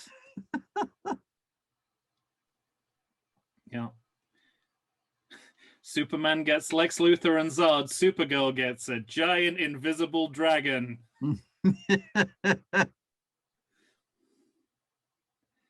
But when we do see it later on in the movie, this is starting to remind me of Tremors.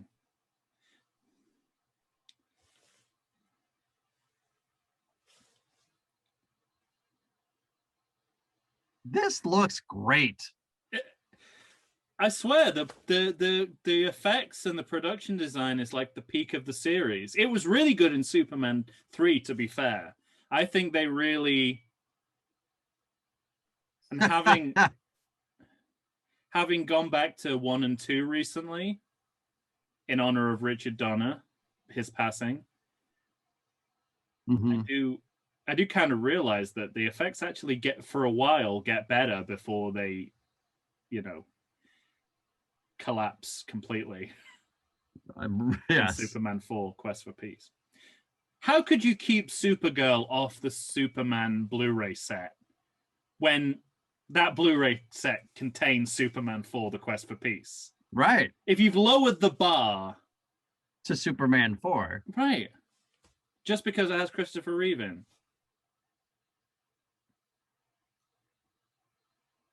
Yeah, I can't fault the look of this movie at all. I think Derek Meddings came through again for them.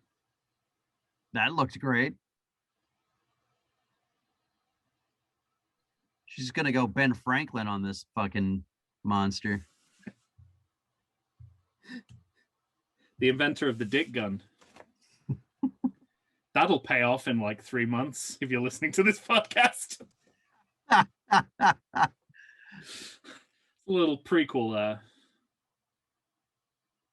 Get it. It's great. And again, no one getting a pie in their face or right, like getting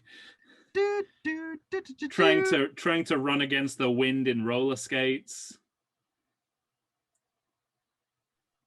It's legit. I gotta give some props to Jerry Goldsmith too. Oh, yeah, the music's terrific. He's definitely reminiscent of Superman music. Look at that fucking thing. It's terrifying. That was scary. You just get a glimpse of it for a second. Yeah. And it's this lightning claw. Like, Derek Meddings has gone full on, like, Babadook. And in exactly the wrong kind of movie for that, which is what makes this movie so good.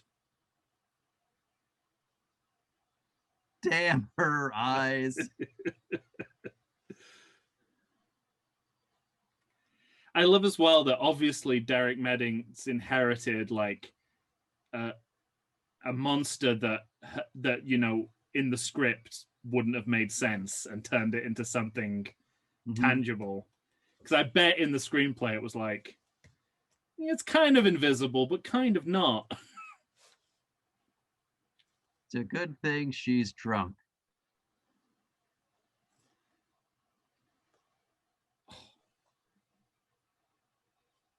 Oh, wow. See, if I was Supergirl, I'd be like, why is everyone I meet awful? Like really awful to a person. The worst humanoids I've ever encountered. One good person. I guess the point is that if you're not somehow interconnected with the Daily Planet, you're a terrible human being. Unless you're a Lane or a Kent or an Olsen, you are scum.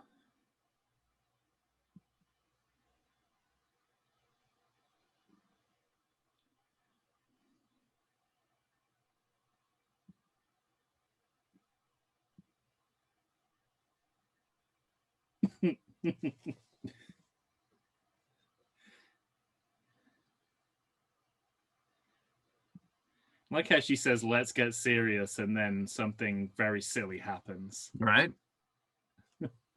Maybe that's the key to approaching this movie. Take the serious stuff lightly and the light stuff seriously. Serious. There you go. Oh yeah, my mission to save all the people under the lake. Oh yeah, why I came to Earth. They'll all drown in the lake if I don't help them. Can't believe Inner Space is in the lake. I can't believe Inner Space isn't dead yet. She's been taking her time here at the school. She's already like, just the path of destruction wherever she goes. I know the product placement in the other Superman movies is egregious, but the way they get characters to walk past the same bit of advertising, like she walked past the root beer machine again. Be hilarious if like just next to the root beer machine was the same Popeyes. It turns out the Popeyes was actually on the campus. Yeah. That's the campus Popeyes. That's the dream for any student. You'd like do you'd be in graduate school forever if you had a Popeyes on your campus.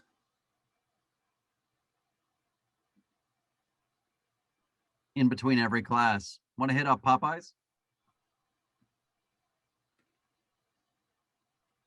Meanwhile, Jimmy Olsen is there. Meanwhile, on the set of Scooby-Doo, Jimmy Olsen is there telling us what's on the menu.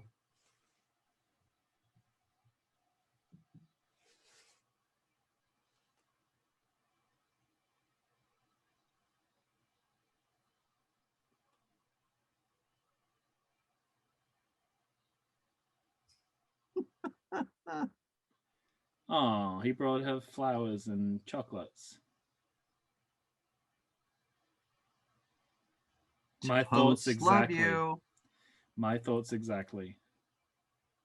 No, not now. I wonder if the romantic subplot was a studio note that David Odell deliberately sabotaged because he didn't want to have to do it.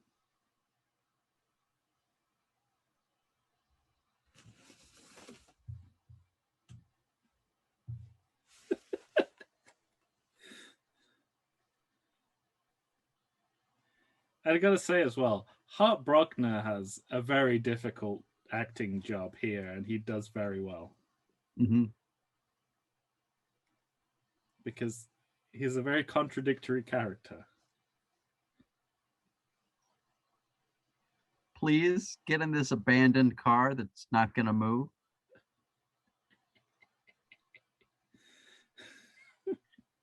Unless the movie follows no logic. Bingo. Yes. Can we go? He has a touch of John Ritter about him as well. Oh my, I can't believe you said that, because when I first saw him cutting down the tree, I was going to say he looks like John Ritter. I think I heard him say, "Come and knock on my door." Yeah. He does, yeah.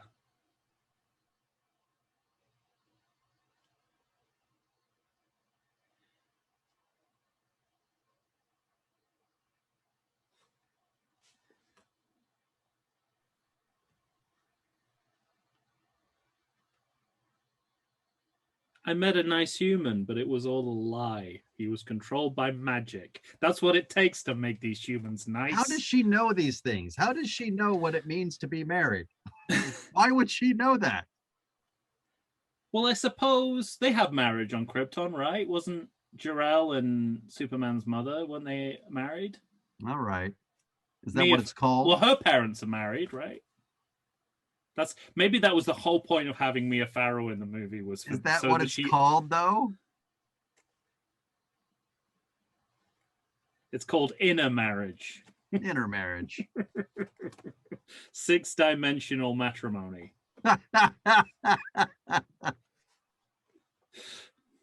Still waiting to explain what inner space is while you're canoodling in bumper cars. Noodling. Great. Huh? This says it all about this movie. That was great. The ghost train lights up, but two of the letters are missing.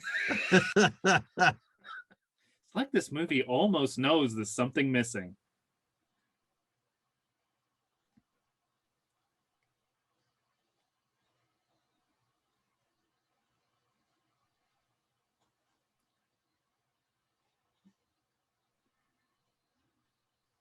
They die. Oh.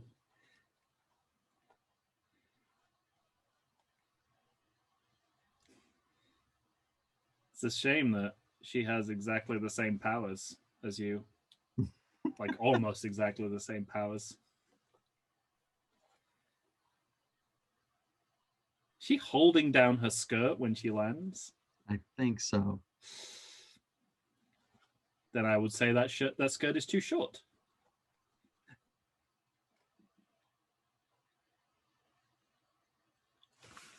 Did you hear that? Endor. She said she's from Endor. Endor? And there, as we know, in a movie made, I think, a year later, there is a witch on Endor. One of the Ewoks movies, there's a witch on Endor. Is that right? If they were like... What? If they were trying to like... they were trying to push a... Oh, you just can't trust the Ohio State Buckeyes. Oh, no, never mind. It's the 49ers. Who, as we know, are incredibly trustworthy human beings. They're a bunch of derelicts as well. Exactly.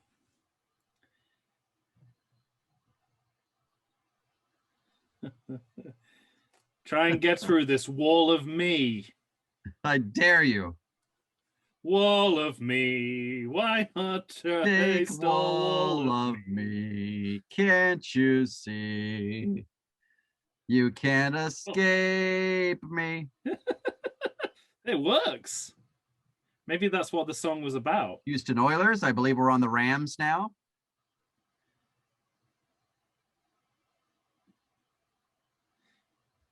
Should have made your wall taller. I wonder if her cousin Clark Kent wrote to her about the tire trick And that's how she got that idea from Superman 3.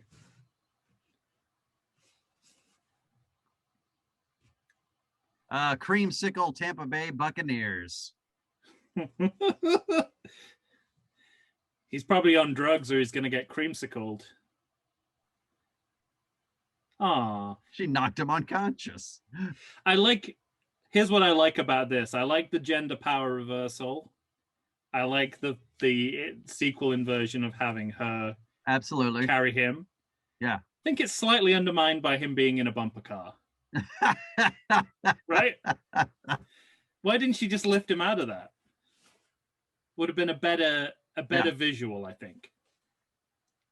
I wonder, do you think that was a conscious choice where they were like, we can have her save a man, but not save a man, like pick him up? Well, it is 1984, where rape is the way we are. That's Actually, instead of her first adventure, it should have been rape is the way we are. Oh, now Supergirl. She seems to genuinely care about this guy.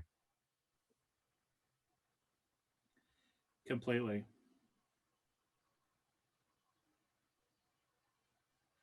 Look, there's Batman and the Penguin. Just standing on the building.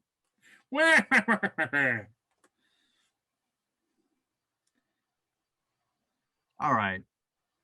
Can we just talk for a moment about how all the actors in this movie are killing it? Yeah, I know. Like performance by performance. Look at that. Hiking Patriot. Nice. I love that you're getting so much from these football bumper cars.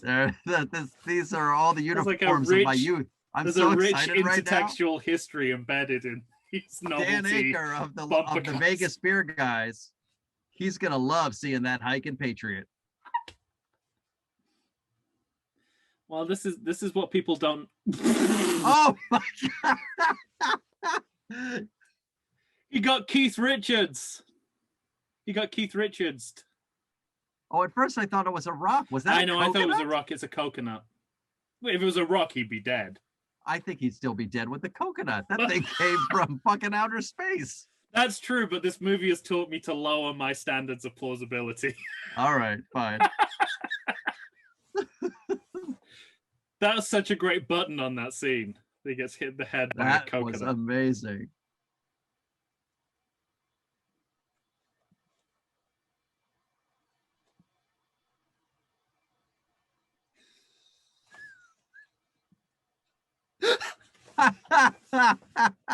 You're not going to get that line in any other movie, are you? I can make it rain coconuts with pinpoint accuracy, but I still can't control men's minds. See, I can say it after hearing it once. I dare anybody to deliver that line as well as it was just delivered.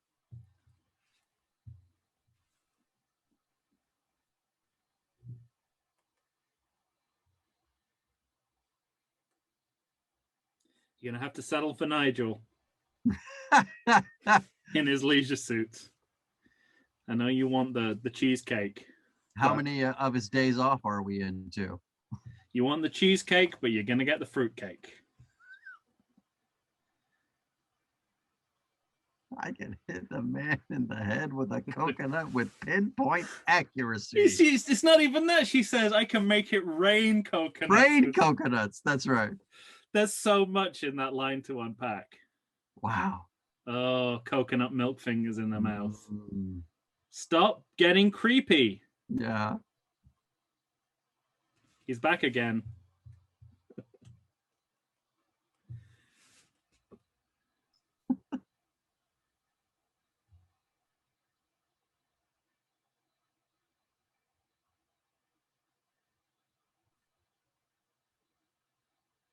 You just have to bring the person I'm going to murder.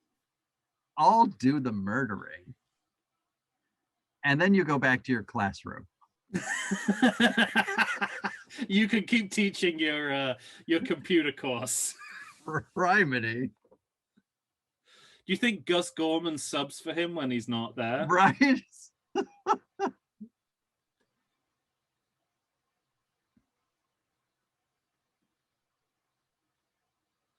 Oh, can you imagine Peter Cook and Richard Pryor in a scene together in a movie? Right? The scene, the screen just wouldn't be able to take that level of comic genius, would it? No, I don't think it could. Like the movie would explode in the film can.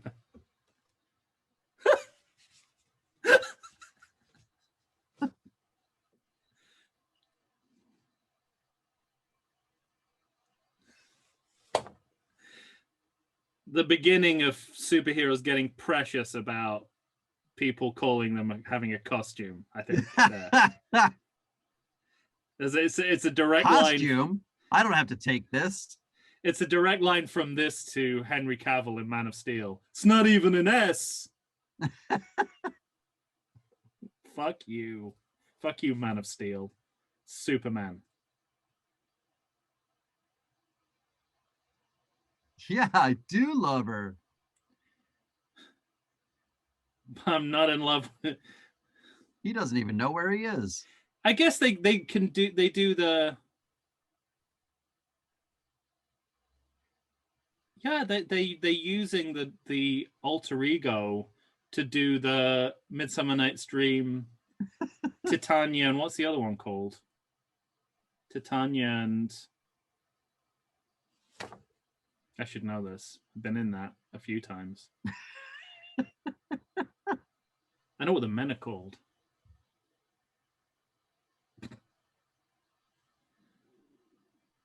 Whoa. Linda, Linda, Linda. It's always Linda with you. I like that she says Linda can take care of herself.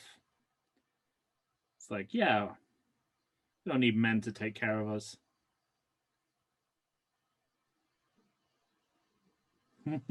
Oh, you add the Burundi one to it's such fucking doesn't that look like something from the Dark Crystal right there? Yes. This guy's resume makes a lot of sense. And he did those movies after this as well, so this is like the this is the pilot. This is the test.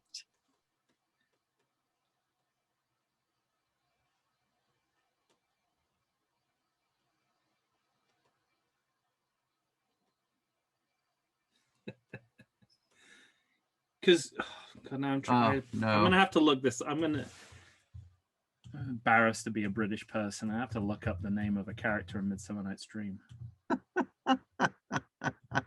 Titania and bottom. No, that doesn't help me. I know there's a bottom in it. Titania and oh no, it's not even Titania. Oh, we might have to erase this, Mike. We might have to. Let's start again because there's me saying Titania when I mean two completely different characters. Wow, that worked. Excuse me, Nigel does not need to explain how he got a hunky young man tied to chains on a bed. Nigel has been through this many times. Didn't you see the vulture stick he was waving? Nigel has been through this with the police many times.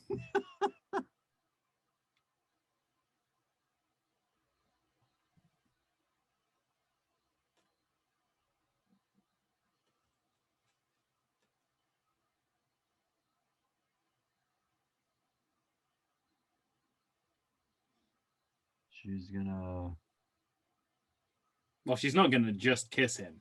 Right. That's not her style. She's going to perform some sort of... She's going to nastiness. Steal his dead animal. It's going to steal that thing that Chewie finds in the tree on Endor. Hey, it all makes sense. Endor.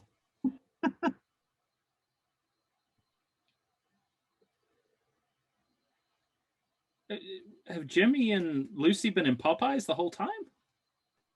The whole time? I don't know. Like they just never left the outside after the tractor accident? They're in exactly the same place that we left them.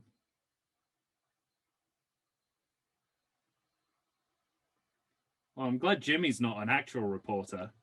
I don't know how to get there. I don't know. I wasn't looking. As usual, I wasn't looking. I'm still not taking pictures. I walk around with my eyes closed. It's not good for a photographer.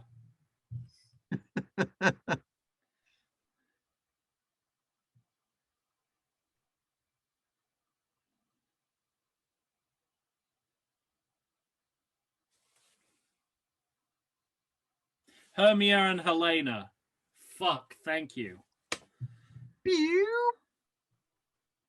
So they're using Linda and Supergirl are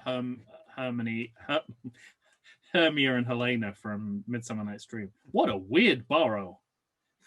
Oh, I wanted her to crash through that window. It's a nice window, though. I can see.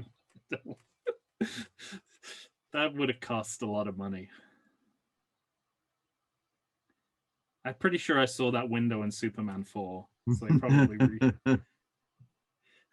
Golem and Globus are like, yeah. We want the window too. Yeah, we want it all. We want the rights to everything. Give it to me, including the window.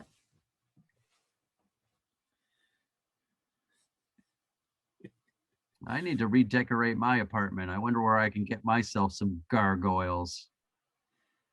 This is the part of the movie where I wondered whether they put the Superman logo above her breasts in the hope that we wouldn't just look at her breasts.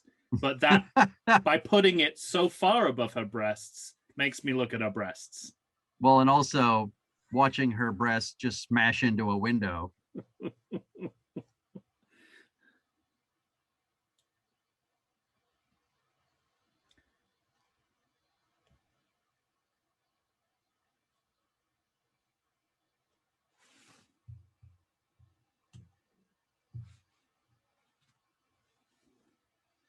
50 Shades of Grey.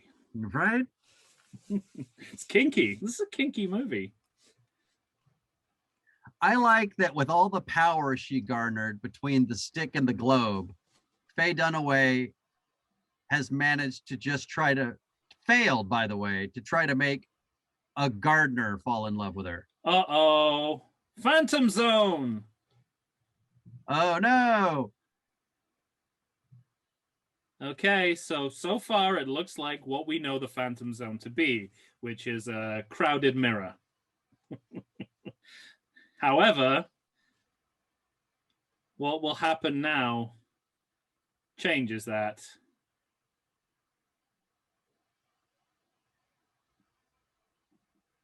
Yeah. Apparently the Phantom Zone is just transport to a bigger prison.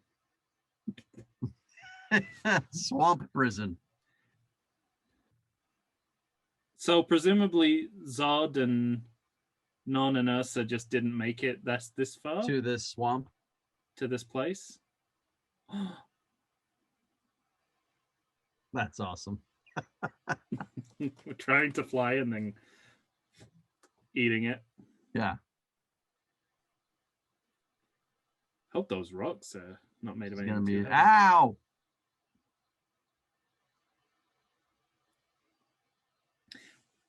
But then why have you still got the costume? But okay, sure.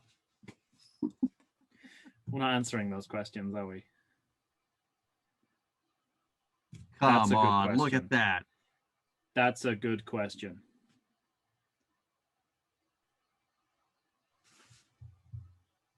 Why am I not in a mirror? Like General Zod and Non and destined Ursa. To be in forever. In my headcanon, after seeing this movie, it's now that the destruction of Krypton set them off course and they were heading for this place and never made it. Yeah, that must be it. Or she just passed by like a nuclear bomb that Superman had thrown into space on his space peace mission, which I bet involves dumping nuclear material into space. because all his missions end that way. Ew. Ew. Phantom slime. Phantoplasm. There we go. How about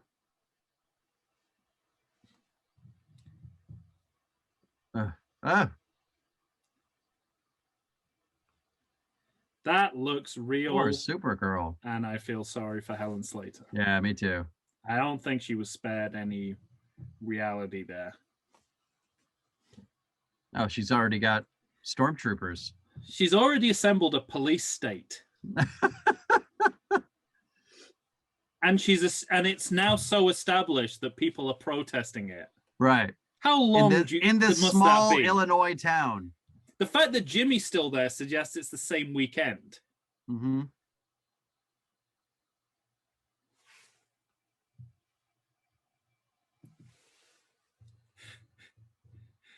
Do you hear what Jimmy just said to her? It's not a good time to express yourself.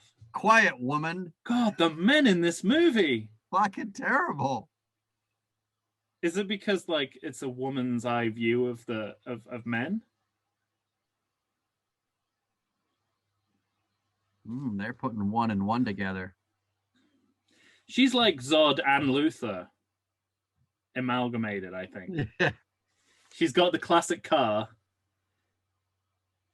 and the chintzy taste, but she's like a total demagogue. He said, "I'm Jimmy Olsen. Let go of me. Do you know who I am?"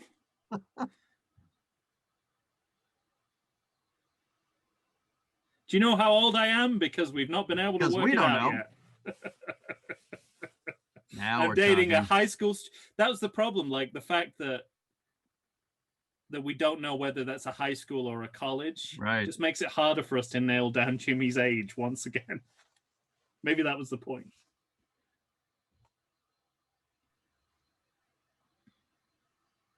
Maybe it was all a terrible dream. Nope. Sorry, fans of Superman. Is it time to see Peter O'Toole?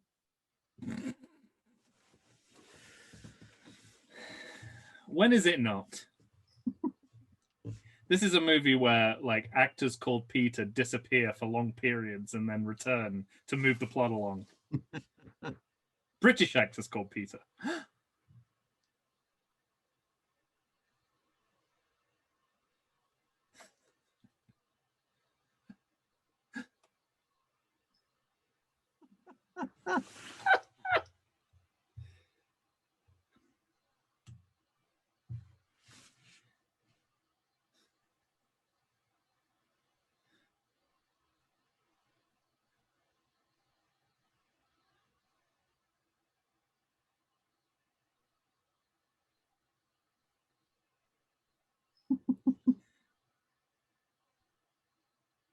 We didn't answer that, did he? He dodged that question. Yep. The Phantom Zone? Oh, look over there. There's a bird.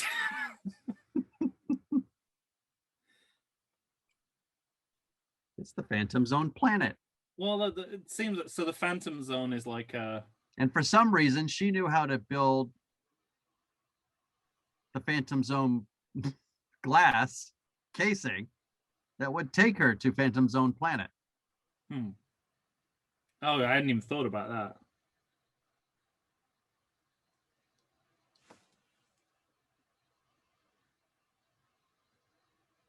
that. Peter Cook understands what kind of a movie he's in. Right. That's what that line tells me. I love how, like, so Jimmy and Lucy are sort of dating, but I love how they sort of suggest Jimmy's not too into Lucy.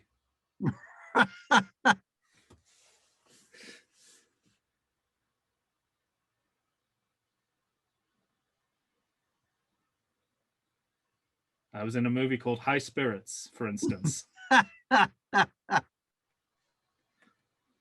you ever seen What's New Pussycat? It's terrible.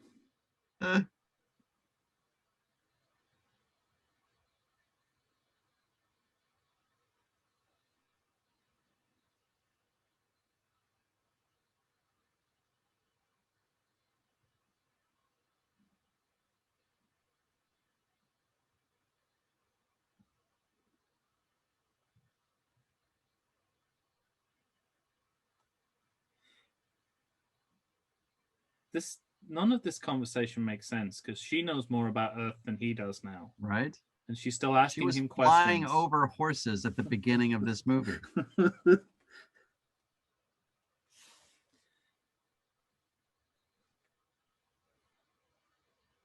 I'm sure you've seen a train.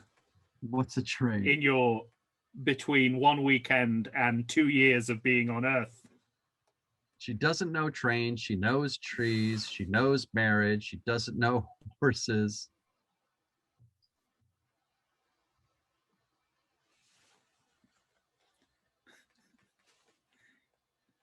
You see, Austin.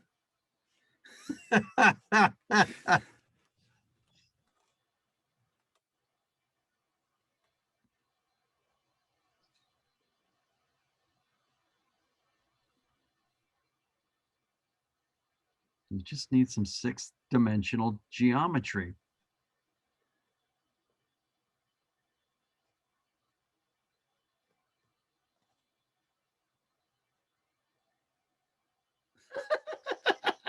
What the fuck? Have a squirt instead. Your breath stinks. Have some mouthwash. It's all that Popeyes you've been eating.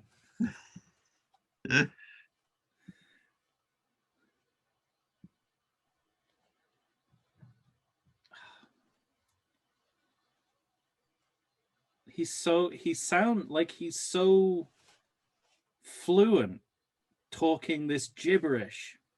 I mean, that's real acting, isn't it? When you can make that stuff sound vaguely natural coming out of your mouth, you're the best at what you do.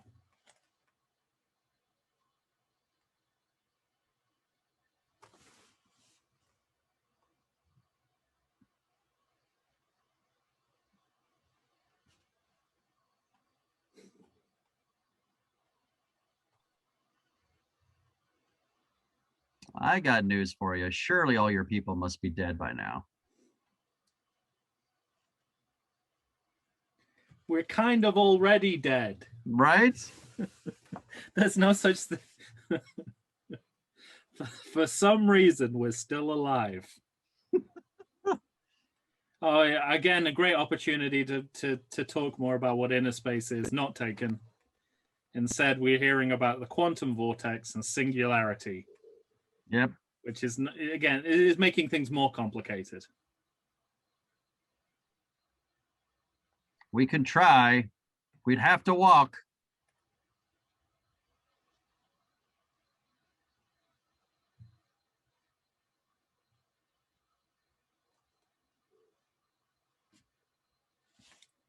I like this gender swap version of Superman the movie. Right. Doesn't it look like something they switched everyone around? Eve, Otis, Lex. The box gets. The little black box! R.I.P. Uh-oh. Again, not an answer. She asked a good question and you failed to answer it. What is this? Fascinating. What is it? No. Okay, he answered it. It's the quantum vortex. Now, my question to you is, what is a quantum vortex? Yet. I think David O'Dell does quite a good job of dressing up MacGuffins and Deus Ex Machinas as science.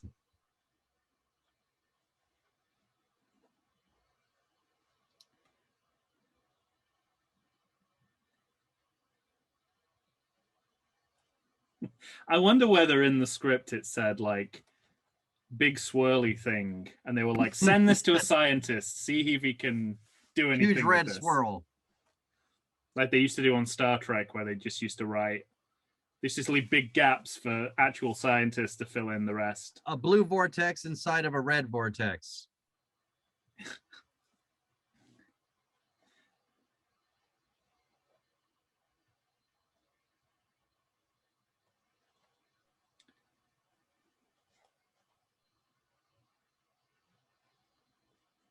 It's some good acting when you don't know what they're trying to do.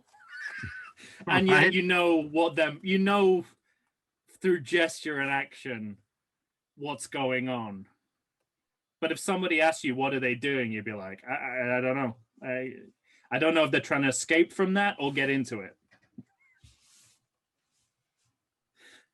I don't know where they're coming from. I don't know where they're going to. Just the basics of travel, I'm a little unclear about.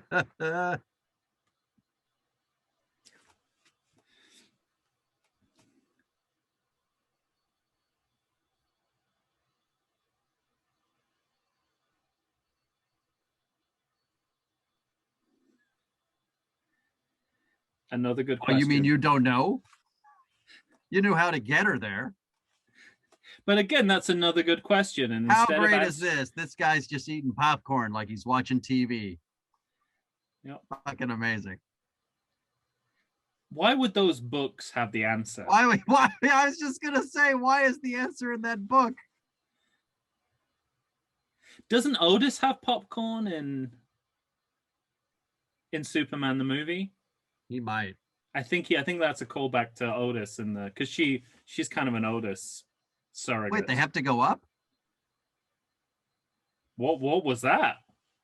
What are these balls? Oh, is she sending balls of fire in?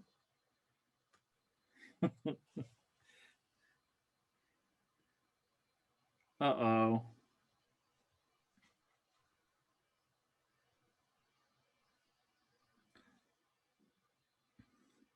He should just take that floppy sweater off. That might, right? That might change his weight enough for him to climb up. That sweater's got to weigh about 100 pounds on its own.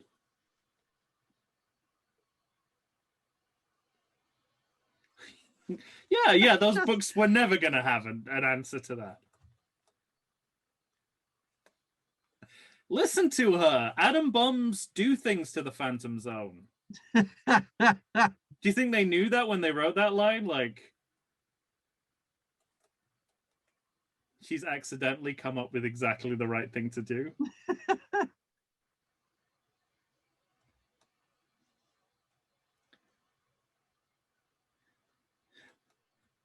Climb this metaphysical mountain.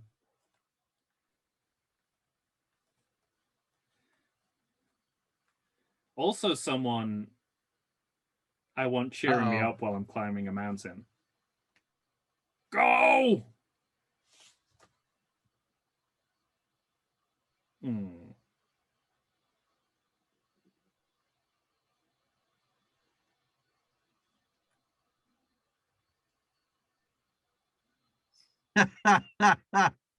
That's very Wizard of Oz. Yeah. Is that a quote? I am with you? I meant to look that up. Is that what Jarrell says? Words to that effect? I don't know. See, this is what I thought they had to do. I thought they were going to jump into it. Up until I saw the little hole at the top. Wait, they get... Oh! I thought that they were trying to get into that. That's what I thought. But no, it's the... Until I saw this beacon of white light. Apparently, they're heading towards the light, the literal light at the end of the tunnel. Yeah. Oh, yeah, right in the... See, you got your smash through moment. They were saving it because they know what they're doing.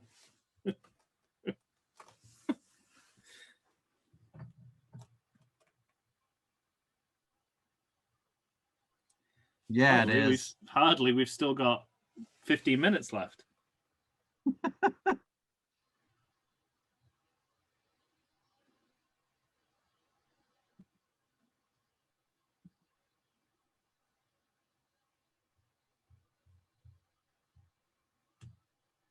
Get the point. Get it? Got a bad feeling about this.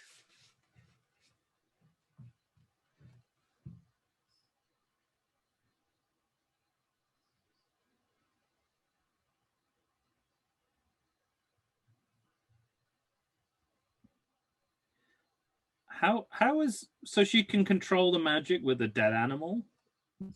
Right?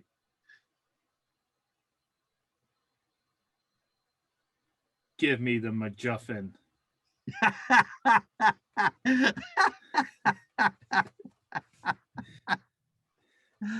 That's what we have to call it from now on. Give me the MacGuffin. It'd be funny if they accidentally put like MacGuffin in as a placeholder and the actors ended up saying it. Like they forgot to white it out and put Omega Hadron.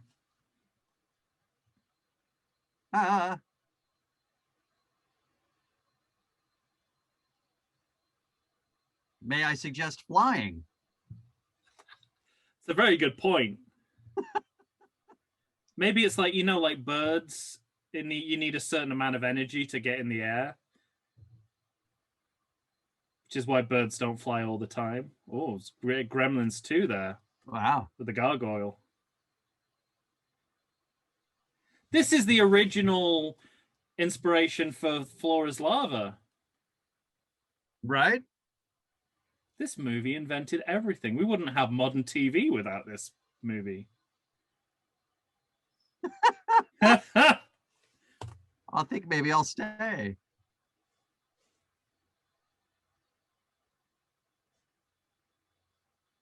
I don't know. I shouldn't think wind should be a big problem to fly against. Right.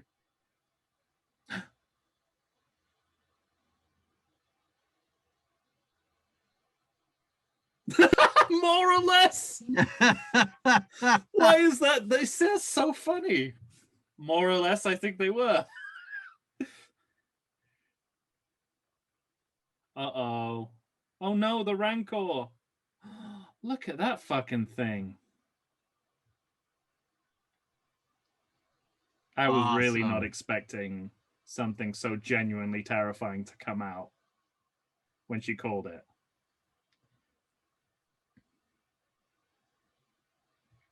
I was expecting on a Mark Pillow level of scary to come out. And this fucking thing.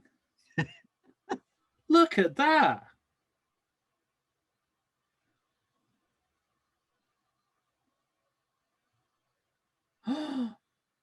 That's ridiculously good. Wow.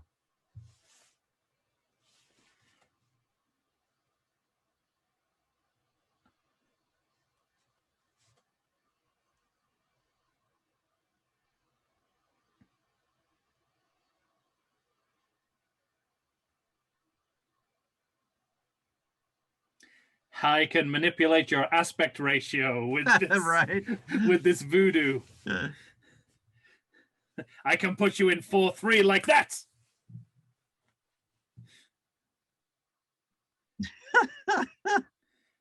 $16.9. There you go. Oh yeah, come through.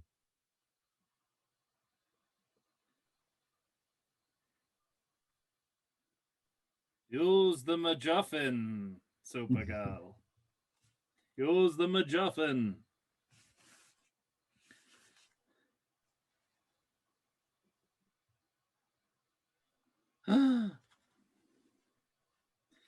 That seems like an inordinate amount of work put in creature design for a creature that's on screen for like 20 seconds. You think they just turned up to set one day and Derek Meddings is like, I came up with this. Confront her with it. It's the only way. Yeah. How does he know that? How much did this cost? $7 million?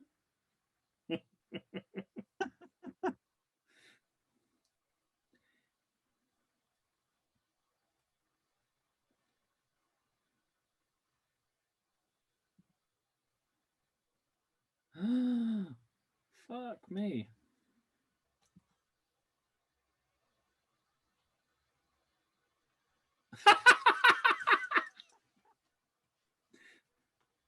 So, shout out to Star Trek The Next Conversation and Andy Secunda's School of Specific Acting there. Yeah. That was very much what it sounds like when you go inside a twirly thing.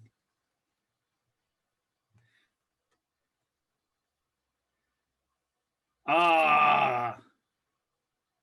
Slightly ruined by the fact it's a mirror image, but yeah. There's always a little something that's just not quite right. But a great intro, though. That's for you.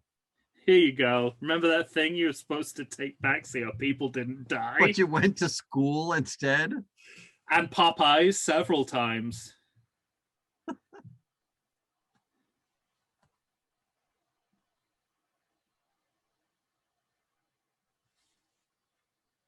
And Jimmy isn't connecting the dots even now. Right? She's Clark Kent's cousin. Oh, he doesn't think it's Linda either, does he? I guess, yeah, because she's got dark hair. Because Earth is a small town. And Jimmy's just making out with the high school student. With everything's Popeyes. Right in the world. Which we don't know if it's appropriate or not for him to be doing that. Wow.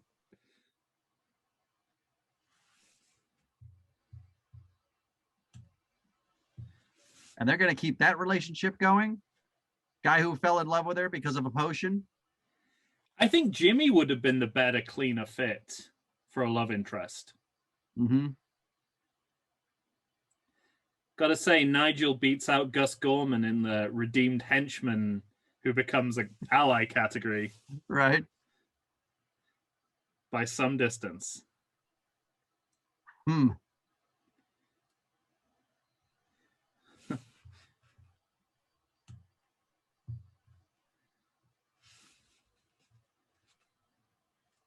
What I need to do is she go through the lake? Get back, go back into the lake.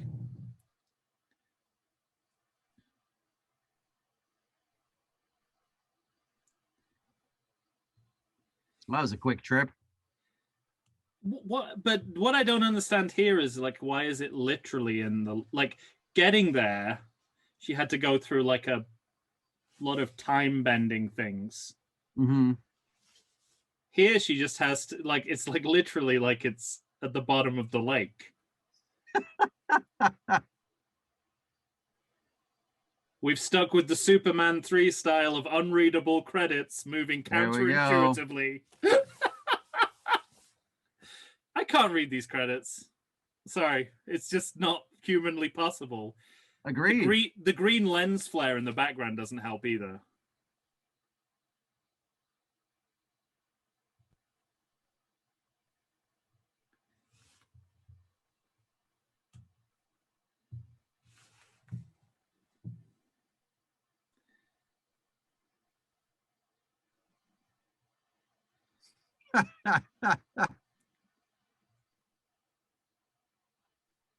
Chunky Hughes is the name of the grip.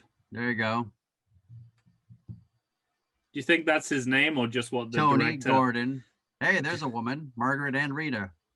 And do you think that's his real name, or it's just what the director ended up calling him? Hey, Chunky Hughes, come over here. I was just eating Popeyes. Philharmonic, playing the music. As with the other Superman movies, right? Yeah. It's good. It's just different enough from the Superman theme, but just as triumphalist, you know? It's right in the pocket. I really like the quality of these closing credits where one blocks out the one behind it until the last second. It's also not as if they haven't got a good template for what the credits should be in the Superman franchise. They've just gone, and maybe it's just cheaper to produce, but they've gone with one that's like physically unreadable.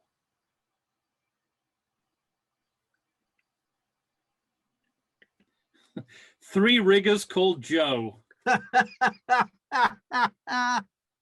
There's a new musical there, isn't there? Right. Three riggers called Joe.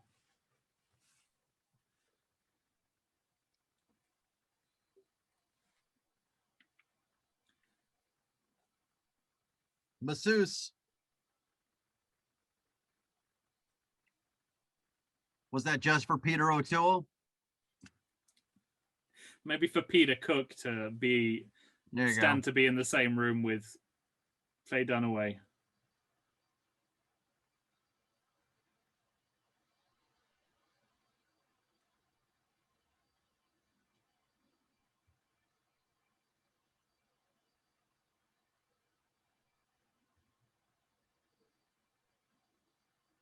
Matt. All the Matt artists.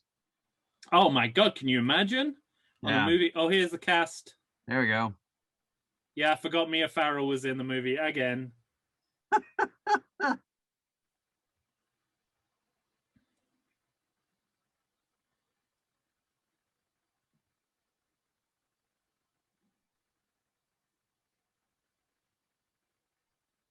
Argonian citizens. Brewer.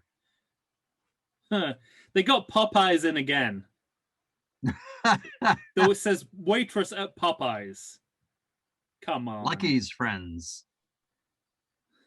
Cashier Popeyes. Waitress Popeyes.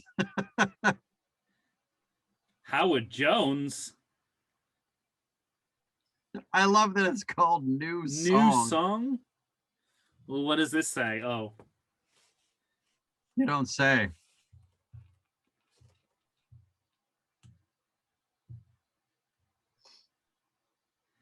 The weird thing about this text is if you pause it, it still moves.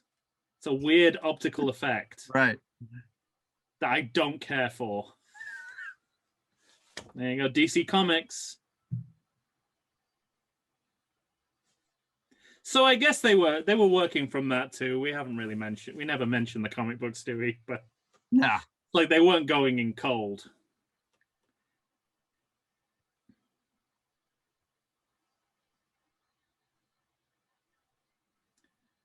The last time you'll see the Salkind's name associated with the Superman film.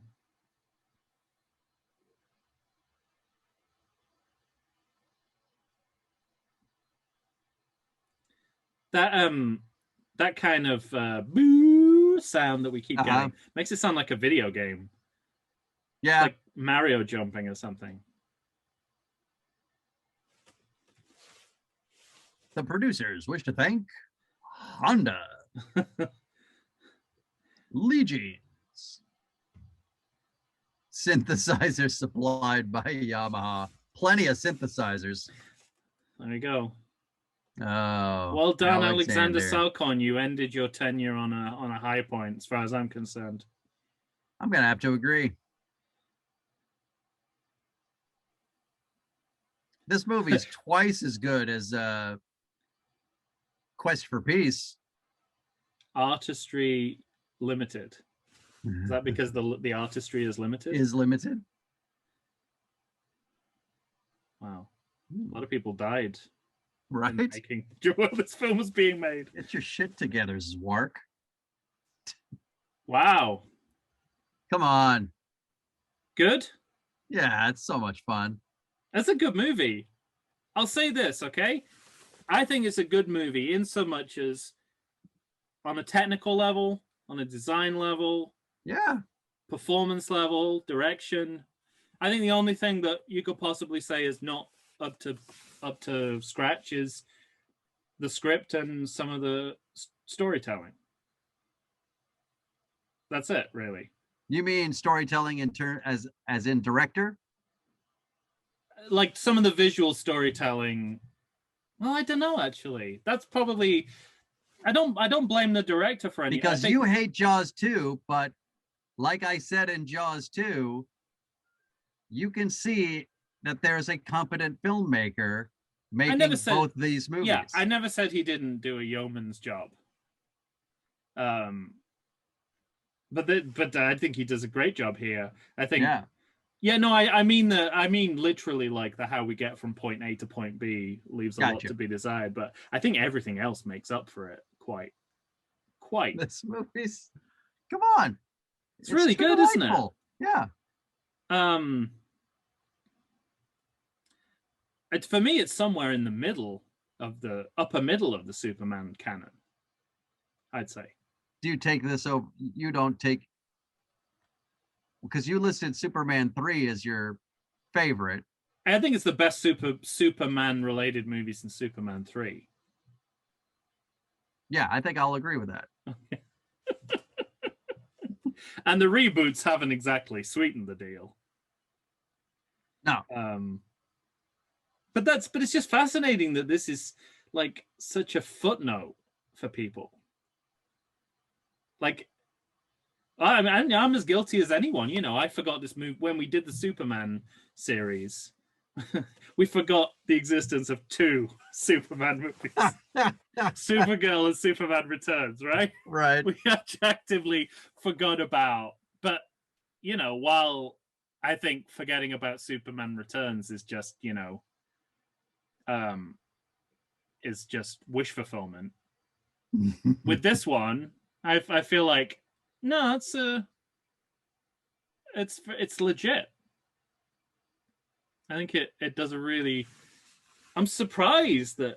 So what does this movie suffer from? Like, I why? mean, apart from the confusion, right, and the kind of the liberal flirting with, I can see, especially in a kind of, for a modern day moviegoer, they might think that, you know, they're retconning. You know, if people are angry about Superman throwing his shield at Non, then imagine how angry they'd be when they find out that some Krypton has survived, and the Phantom Zone is now a planet, not a mirror. Mm-hmm. But that doesn't bother me. I think, yeah, I think if you'd done 2 or 3 more drafts of the script, you could have cleared up some things that are muddy, but that doesn't really affect my enjoyment of the movie. Well, and also because there are plenty of things in this movie that look clumsy, but that I think lends itself to sort of the magic of the movie. Yeah, I mean, you're dealing with, when black magic is your storyline, right? Yeah. You're not worried too much about you know, slickness. Like you said, when the main, not the main, but the big monster at the end is punishing her by changing her aspect ratio. Okay, yeah, this does not look great on screen. Well, but in some, I'm still delighted by it, because you get the sense of, like, because you know it is Derek Meddings and he's been working on this since the original Superman. You can see, like, the culmination of so many, like, that he's just refined so many of the effects to perfection. And then there's some other stuff which he's experimenting with for the first time, doesn't look as good, but is interesting to look at. Mm-hmm. So I don't know. I guess, you know, the some of the way that women are represented, or the way that, you know, important feminist issues like rape are represented, is less than desirable. But as you pointed out, this is not an anomaly in early 1980s cinema. So I don't even think you can single out this movie for that either. Well, and also it's so much more female centered, right? Yeah, the hero, the villain. Yeah, exactly. It kind of compensates. Yeah, and best friend. Certainly, like you know, it's an impasse. It's a total role reversal. That, yeah, she's saving the man instead of the man saving her. All of that, yeah. And it might be, you know, it's got that male screenwriter not getting the female perspective right quality to it. But, and so it might be a clumsy attempt, but it's definitely an attempt to put women, you know, at the front and center. Yeah. Front and center, see the world through their eyes. I mean, you know, I'm sure, you know, not wanting to speak for women who live in the world now, that there would be they wouldn't find anything abnormal about the fact that the first people she runs into try to sexually assault her. I mean, women live with that every day. Mm-hmm. I don't know if that. I think the movie's probably having a little too much fun with that. Yeah. Than I'd like it to, but it's certainly not. It's not atypical, right, for women to be treated, you know, in the school scenes when she's being bullied by the other girls at school. I'm sure that resonates with a lot of women too. So yeah, I don't know why people have such a big problem with this movie, unless you're being like mythology police again, which as we've talked about extensively before, is just a silly route to go down, and really undermines enjoyment of movies that are actually quite good, or at least fun, and you're missing a lot of the fun if you're focusing on on the fact that this doesn't fit with your idea of what. Well, that's the big thing for you, right? You just won't forgive anybody who has their own ideas of where, if it's too locked into the mythology of any one. I mean, this is I gotta say, this is ridiculous. It's, you know, that even I'm, you know, when the movie begins and there's Kryptonians still around, right? I'm like, well, that, you know, that's not, you got to address that probably. So in the, you know, in a better version of the script, you would address that. They didn't.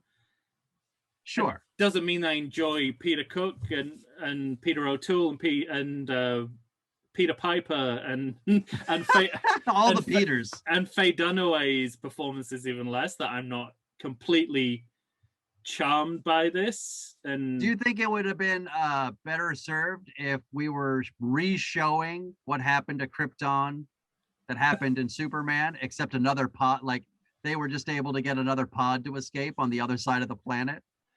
Well, no, because then you're into little boy penis territory, aren't you? Like, especially if you're watching, like now, if you're watching these movies back to back, the fact that we don't have to kind of rake over old ground is actually quite a relief to me. As it is in Superman 3, where it's like we're going forward, we're trying something new. Mm-hmm. Whereas one of the pitfalls of Superman 2, which I rewatched again recently, phenomenal movie, nothing against Superman 2 at all, just beautiful film, but yes. It's a little bit, but you know, better like than 3. But we talked extensively about how, you know, the movie has problems getting going because it has like 3 cold opens that are all about transitioning from the last movie, right? And Supergirl and Superman 3 don't have that problems, and I think they're all the better for it. Like, it's just like, even the stupid stuff of the radio announcer saying Superman's in space. It's amazing. Come on. It's like, well, if Christopher Reeve's not going to be in the movie, what else do you do? Because you have to at least account for the fact that. No, right. That's what I mean. I mean, it's efficient. Yeah. And even the, like, obviously it has a lot to do with Peter O'Toole as well. But obviously, like, you know, putting all that exposition in, you know, in the hands of Zoltar, who is this deliberately, intentionally obfuscating way of speaking. Right. Yeah, like, exactly. It kind of works, you know. He's sort of like, someone asks him a question and he goes, well, yes and no, and you know, that's, I think they've, the things that I, you know, if I was David Odell's editor, I'd be like, go back and explain this, answer this question, answer a question, any question. But I wouldn't say like this, you know, this script is definitely workable, and it's, you know, it'll lead to a great movie. Nice. The basis of it is absolutely there, and I mean, it's really interesting, like, what this movie reminded me of, and it wasn't other Superman movies.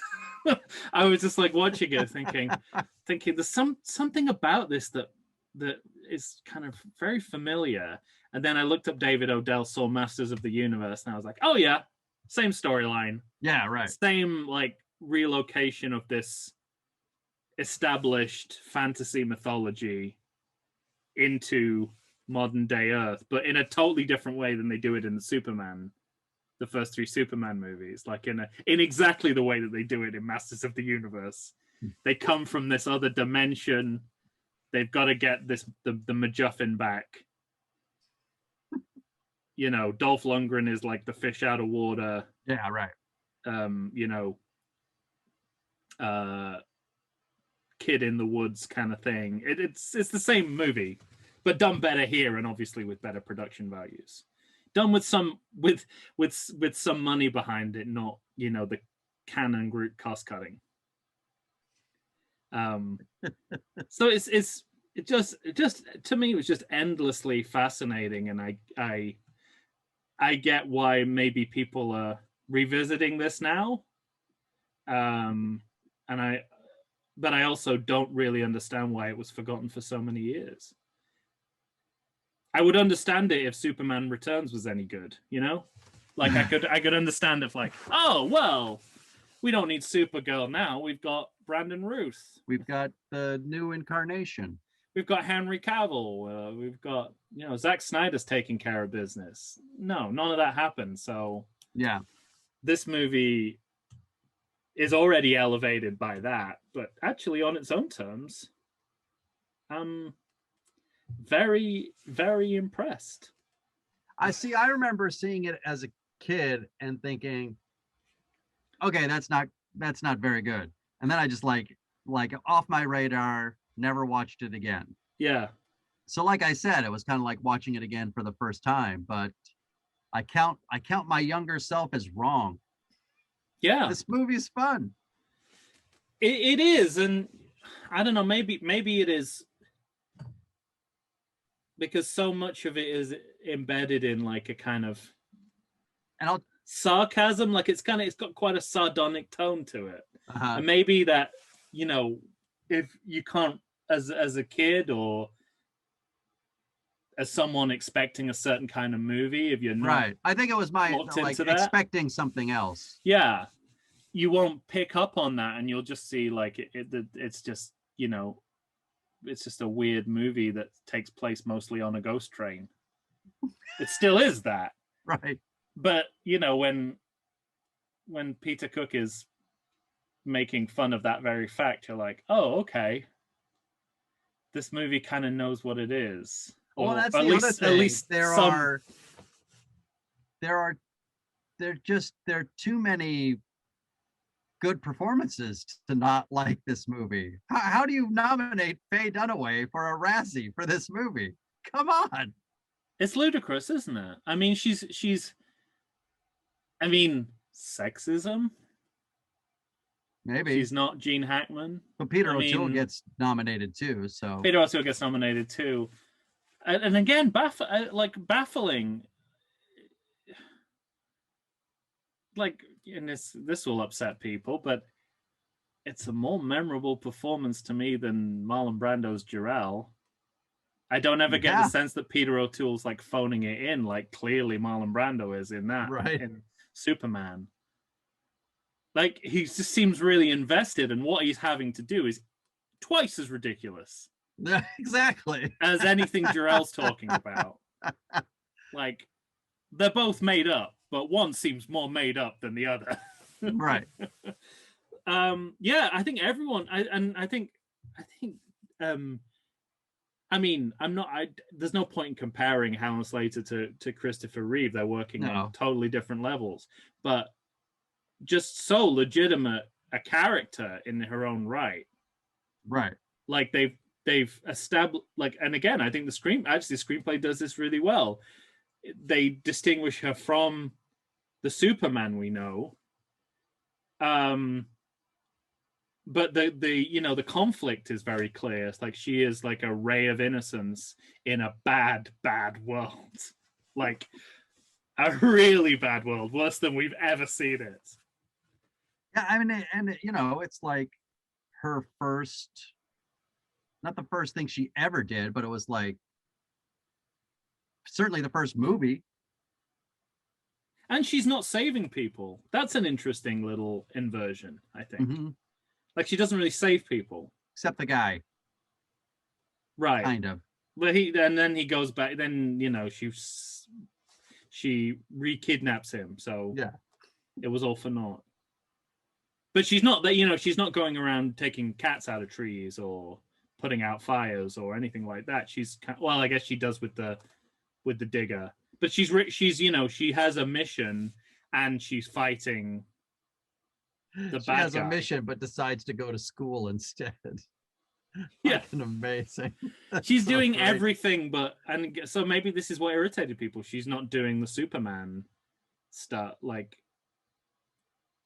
she's not. I mean, there's nonsensical shit in this movie. Why she goes to that school? There's no unearthly reason why she should go to that school, except that they want a high school. They want to see girls in the shower. It's maybe. I think that's a big part of it. Because nothing we never see that principle again, having been established in a really strong fashion, as a really clear character. And then he's what he forever. Thinks, what he believes, and he just disappears. It's just it's kind of fascinating. The way it winds up is interesting to me in terms of thinking about possible future sequels, because she goes back. I was just going to mention that because I think it's really interesting that she just goes back to inner space and roll credits. Like, there's no even, like, she says, I have to go home. Right. And there's no sense that she's coming back. No. Or that she could even get back. Right. Although, I mean, if it's just under the lake, it's easy to swim up. Yeah. It's kind of, again, I'm putting in mind of that great episode of The Simpsons where Homer finds out the power plant is behind his backyard. It feels like that she has to go through this weird interdimensional bubble thing to get out of it, but to go back she just has to sort of like swim, just kind of keep going down. Right. So it's very, but it does seem like that they saw it as a one-off, the way that they rounded things off. So I don't know if that was a recognition as they were filming. But that's weird because they wanted our first big adventure. Yeah, I mean I think they were planning like 3 more, or had tentative plans for 3 more of these. I mean, it's interesting, like with this, because another important context here is like is that this franchise is already on the outs because of Superman 3. Which everybody's wrong about. Well, I think so, but clearly the consensus at the time was that movie's great. you and I both see the truth. Hey, I watched it again recently, and if I was going to go back, I would double down on everything I said about that movie. Perhaps even more vociferous. I was like, "Yep, it works. It works." It's it's insane. With all the sequels that you need to watch, I love that you're going back over material we've already done. So, well, part of it is podcast related, because I knew we were doing this. We're going to do a special. I make it sound like it's a. Don't give it up yet. Don't give it up. I won't. But I was gonna say we have a very special episode planned, as if it's like a sitcom episode about a kid being kidnapped, or like the Bicycle Man from Different Strokes or something like that. Right. But we have a very special super related. We have a super episode coming up, and so after Richard Donner died, I watched Superman the movie. Mm-hmm. And then I just wanted to keep watching. Hey, look at you. You actually watched Superman. I probably see that movie about 3 times in my life. I didn't remember anything. You said you always skip it. You just watch the sequels. Yeah, which is silly because it's really good. It's good. It's really, really good. But then I was like, I gotta watch Supergirl. I could just kind of segue. So I just watched 2, 3, Supergirl, then 4. Gotcha. So I think when you do that, this feels like a return to form. Mm-hmm. And just everything, like Superman 4 Quest for Peace is just like straight back down in the toilet. Yeah. But when because the studio or whoever decision makers refuse to kind of put this in its rightful kind of place as a piece of merchandise, people don't watch the Superman movies like that. which I think is, you get way more out of it if you have this as a buffer, as an amuse boost between Superman 3 and Superman 4. There you go. You've got something almost makes Superman 4 tolerable, but not quite.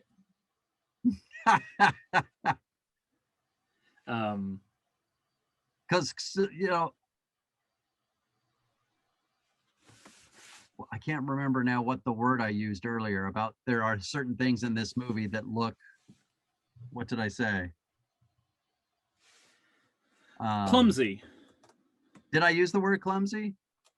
Because I think that's unfair to this movie. Yeah. Because clumsy is Quest for Peace. I mean, there are things in this movie that don't look polished. Yes. But Superman Quest for Peace, that's clumsy. You can see him hanging on wires in that movie. That's bad. Yeah. And I wonder whether, like, with what they're going for conceptually, whether it could ever be more polished than it is. You know what I mean? Like, right. Like, how do you do a better version of an invisible Certainly at that time, dragon? too, in 1984. Right. Like, we've got huge shadow monsters in this movie. Yeah. I was going to say, like, when you're, like, that whole sequence when you're not seeing the shadow monster, but it's destroying shit, that all looks great. It does. And it's, you know, it's not full of under fives saying unnecessary dialogue, right? Which is, again, a plus.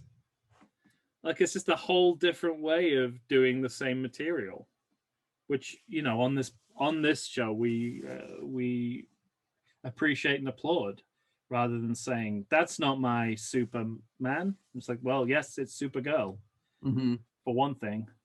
And secondly, it's a different movie. It has a right to be different, which it definitely exercises. See, I'm interested too about. I should make Chew watch this movie, because the big mountain in the background appearing feels very Krull to me. Oh, you should make her watch Krull. And that came out the year before. I thought you were going to say because she always gets irritated when things are geographically inaccurate. I thought you were going to say that, like, she won't like that mountain coming out of nowhere. Coming out of nowhere. Even though that was my first thought. It's like, she'll take issue with that. Yeah, she didn't like that at all in Wild Wild West, to tell you that much. Of all the things to dislike about Wild Wild West, I think. I know. But hey, you know, a grievance is a grievance. Agreed. And you know, if we were doing this just as a How Dare You movie, I wouldn't have many grievances. I would certainly. I think I'd have more positive points than grievances. Yeah. Yeah. I would just be, you know.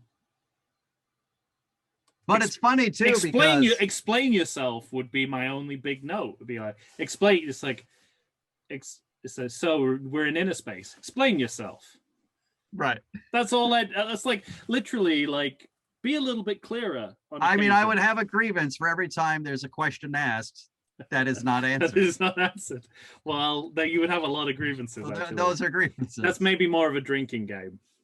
Yes. Because that would be perfect. That's the perfect drinking game for this movie. Every time a question is asked, that is not answered. Or every time the romantic subplot goes creepy as fuck. Would be my other one. Right. Yeah, I don't remember. There's not much romance in. Although he did didn't the same director do Somewhere in Time? Yeah. Which is a very romantic movie. Right, because he and Christopher Reeve were, I don't know, somehow they became, I guess maybe I just talked about it in Jaws 2, the Jaws 2 episode, where I was like, yeah, we have more Superman connection. Yeah. But that makes me wonder why the romance is so gross in this. Maybe just because I don't know, everything Earthbound just feels like gross. You know, and you get that in the other Superman movies, but here I'm just like, maybe that's why she went back to inner space. I mean, why would why would you want to be on Earth if this is how everyone treats each other? True. Unless you are related to someone who works at the Daily Planet. Right? That's the only good people are in that kind of radius of the Daily Planet. Right. Wow. Well, I'm glad you appreciated it, and can look through some of the 80s kit. Maybe that's it as well. It's like some of the 80s kitsch. Yeah, I mean, there's plenty of that in there. I think a lot. Most of it is associated with Selena, and it's about marking her out as a villain. Mm-hmm. I think. I love how they announce the villainy in this movie. Just at a park, sitting on a tiger. Yeah, it's like having lunch. It's like, what do you want to say with this scene? I want to say. Which having lunch. I want to control the world. Just have her say that then. Right. It's like screenwriting 101, isn't it? It's like, what do you want to say? Why doesn't she say it? She literally just says her entire motivation the first time we see her. Yeah. That's good.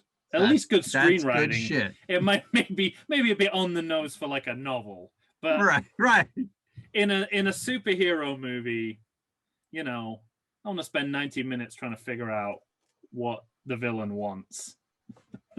And well, from a screenwriting point of view, I just think it's funny that they set up Peter Cook as an antagonist to her. Yes. That's instead of having them just work together. Well, she's already got her. But she's got her Ned Beatty. She's got her. So he is more. I mean, Gus Gorman's perhaps not a pretty good analogy. Right. Because he goes from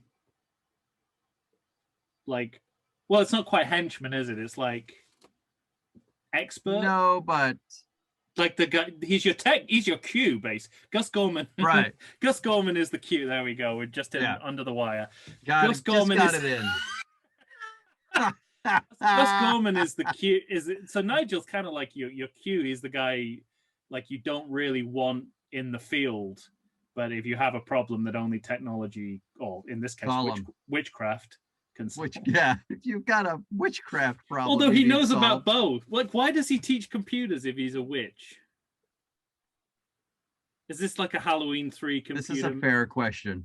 Halloween 3 witchcraft meets the computer age. Exactly. Everything comes back to Halloween 3 for you. It's interesting because there's another Superman movie, super movie that is not this one, where they talk about Arthur C. Clarke's third law. Any sufficiently advanced technology is indistinguishable from magic. It doesn't really apply in that movie. It sure as hell applies here. Right. This is a movie that could almost be called Any Sufficient Technology is Indistinguishable from Magic. Right? That seems to me to be the point of the movie. Is like, on Earth we have magic. On Krypton, we just have stuff that we have. And they're the same. We have orange dildos. And that's the thing where it's kind of like I was so certain in my mind of, the weak point of this movie is the screenplay. But the more I talk about it with you, I'm like, but that's a really good choice. That's kind of interesting. No one's ever done that before. Right. Not as if Dark Crystal or some of his other movies are not good movies. Right. No. Good fantasy movies. I have a soft spot for Masters of the Universe as well, even though that's ridiculous. But definitely more on the garbage side than this. Yeah. But I think that's more to do with like the canon group and like give Skeletor a real mask, for fuck's sake. Pay for a real mask for Skeletor. Don't make Frank Langella act so hard. I seem to recall people at the time saying, Frank Langella, man, we should nominate him. Oh, it's a great performance. It's a great performance. But he has a melted candle on his face, which is not like, I'm not. Again. I didn't think you were. Yeah. I have things to say about Frank Langella in other movies, but As always. We'll get there. All right.